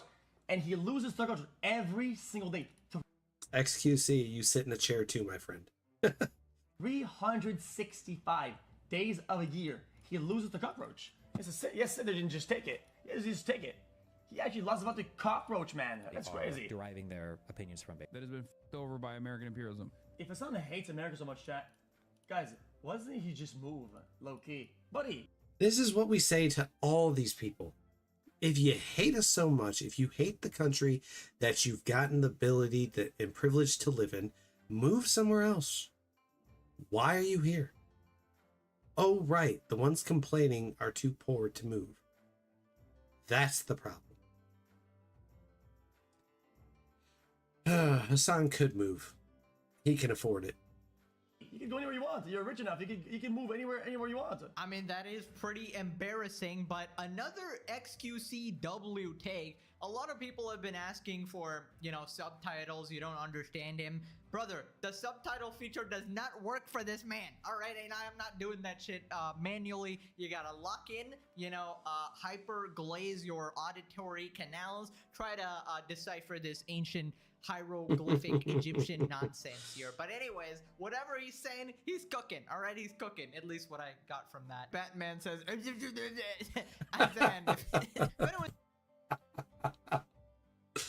oh, man. Oh, that's wonderful. Back it back. It sounds like the Tasmanian devil. Moving on to Ethan versus Denims. Basically, if you remember, Ethan called out Denims for being extremely creepy, defending Ava Chris Tyson for, their PDF file type behavior. I don't even know who that is. That's just how little I pay attention to some things. I don't know who half these people are that they describe. Buying all that sus art, putting it on the bedroom wall. Ava was defending it, being like, well, it doesn't look like a child. It was definitely looking like a child, right? Also, in the past, he went over some of Denims' art, right? And I didn't show it in my video because that's some fucking weird shit, but she was drawing minors and, a lot of weird positions and shit going on. Not stuff grown people should be participating in at all. So he dropped this creepy edit here. Ethan throws shots at Denims in latest Instagram stories, takes it back to the time she defended Ava Tyson. Also drops a Denims marionette puppet edit.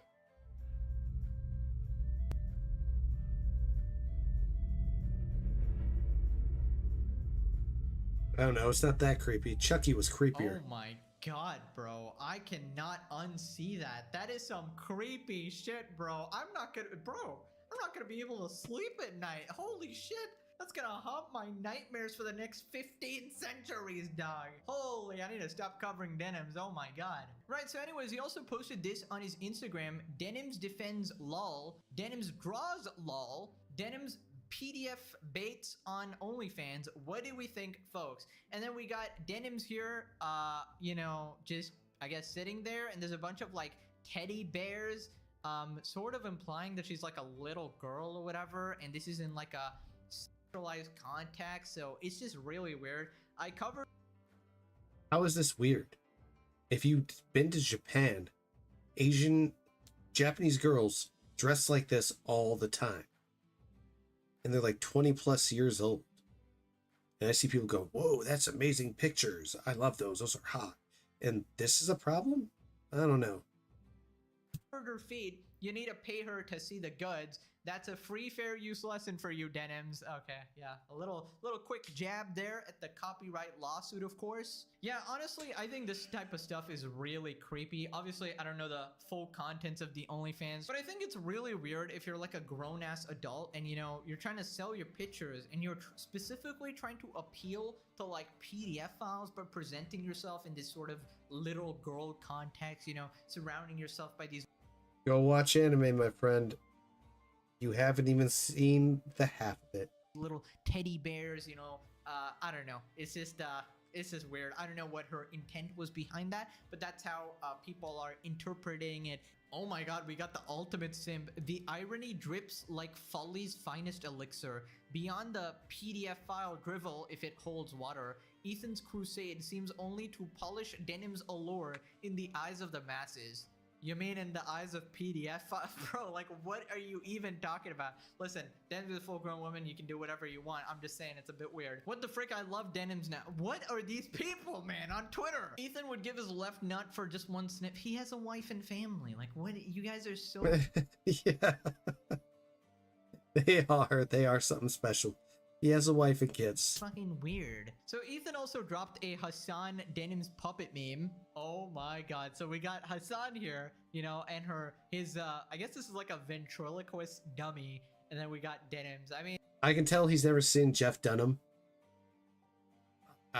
From the sounds of it. This is Jeff Dunham, and that's the old man. I forget what his name is. But he is hilarious.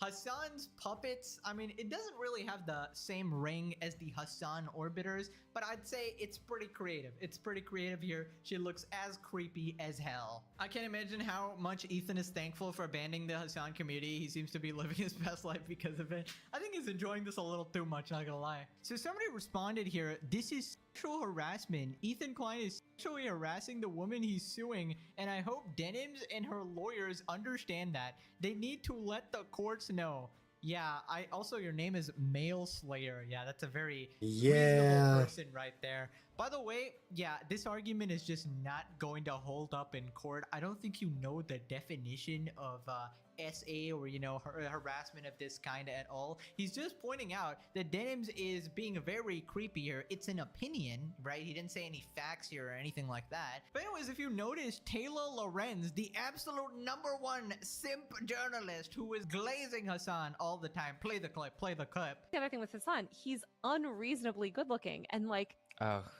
cool and dresses cool. Tell me about But do you know what I mean? Like Hassan would be an influencer no matter what he was saying, because he is hot, very attractive and very cool and genuinely a good person too. I will say, like, Hassan is actually a cool, fun, good person. So anyways, Ethan responded, every time Taylor Lorenz retweets something like this, I know that she's quietly seething. She wants to talk shit so bad, but she's too big of a liar, hypocrite, coward to not get caught out immediately. Basically, if you're like reposting this, this is like a tactic they use where they don't want to explicitly say it or deal with the backlash of saying it themselves. So they just retweet somebody and...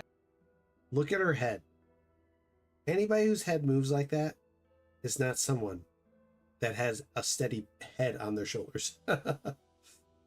Basically signal, and I don't mean figuratively. And I mean literally. Do this as well, right? With that Gato person or anybody who is, you know, talking shit on Ethan or whatever, he would like signal boost them, you know, talk about them, show their videos like Bad Empanada, but he's also like keeps an arm's length distance, being like, well, actually, I don't support them, guys, when you clearly do and you're promoting them and everything like that, right? Ethan also dropped this making fun of Hassan. Meanwhile, over at Twitch TV, all the food in Gaza, it's even longer, but max is 1 minute for stories. And it's basically Hassan over here, not even there, you know? You would think after the copyright lawsuit, he would learn, but again, apparently these people are never gonna sue him. Obviously, they're on the same side here. But yeah, classic, just using somebody else's content here, giving no commentary. He's not there for a minute, even longer than a minute.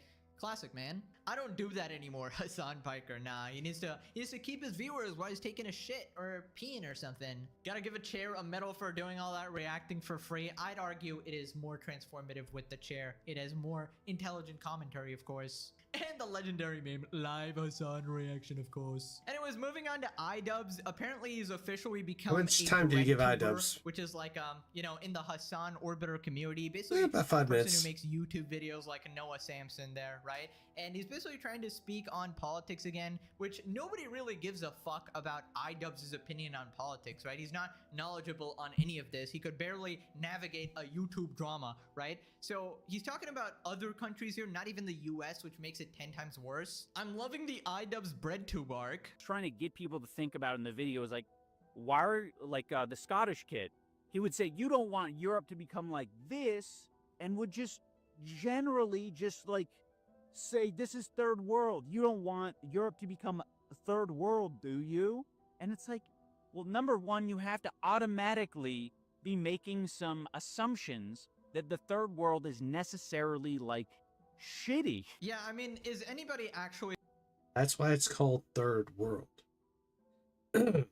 It's called that because it's technologically behind a first world country. That's why it's called a third world. They don't have the same technological advancements and special things that we do as a first world. That's why they call it third world.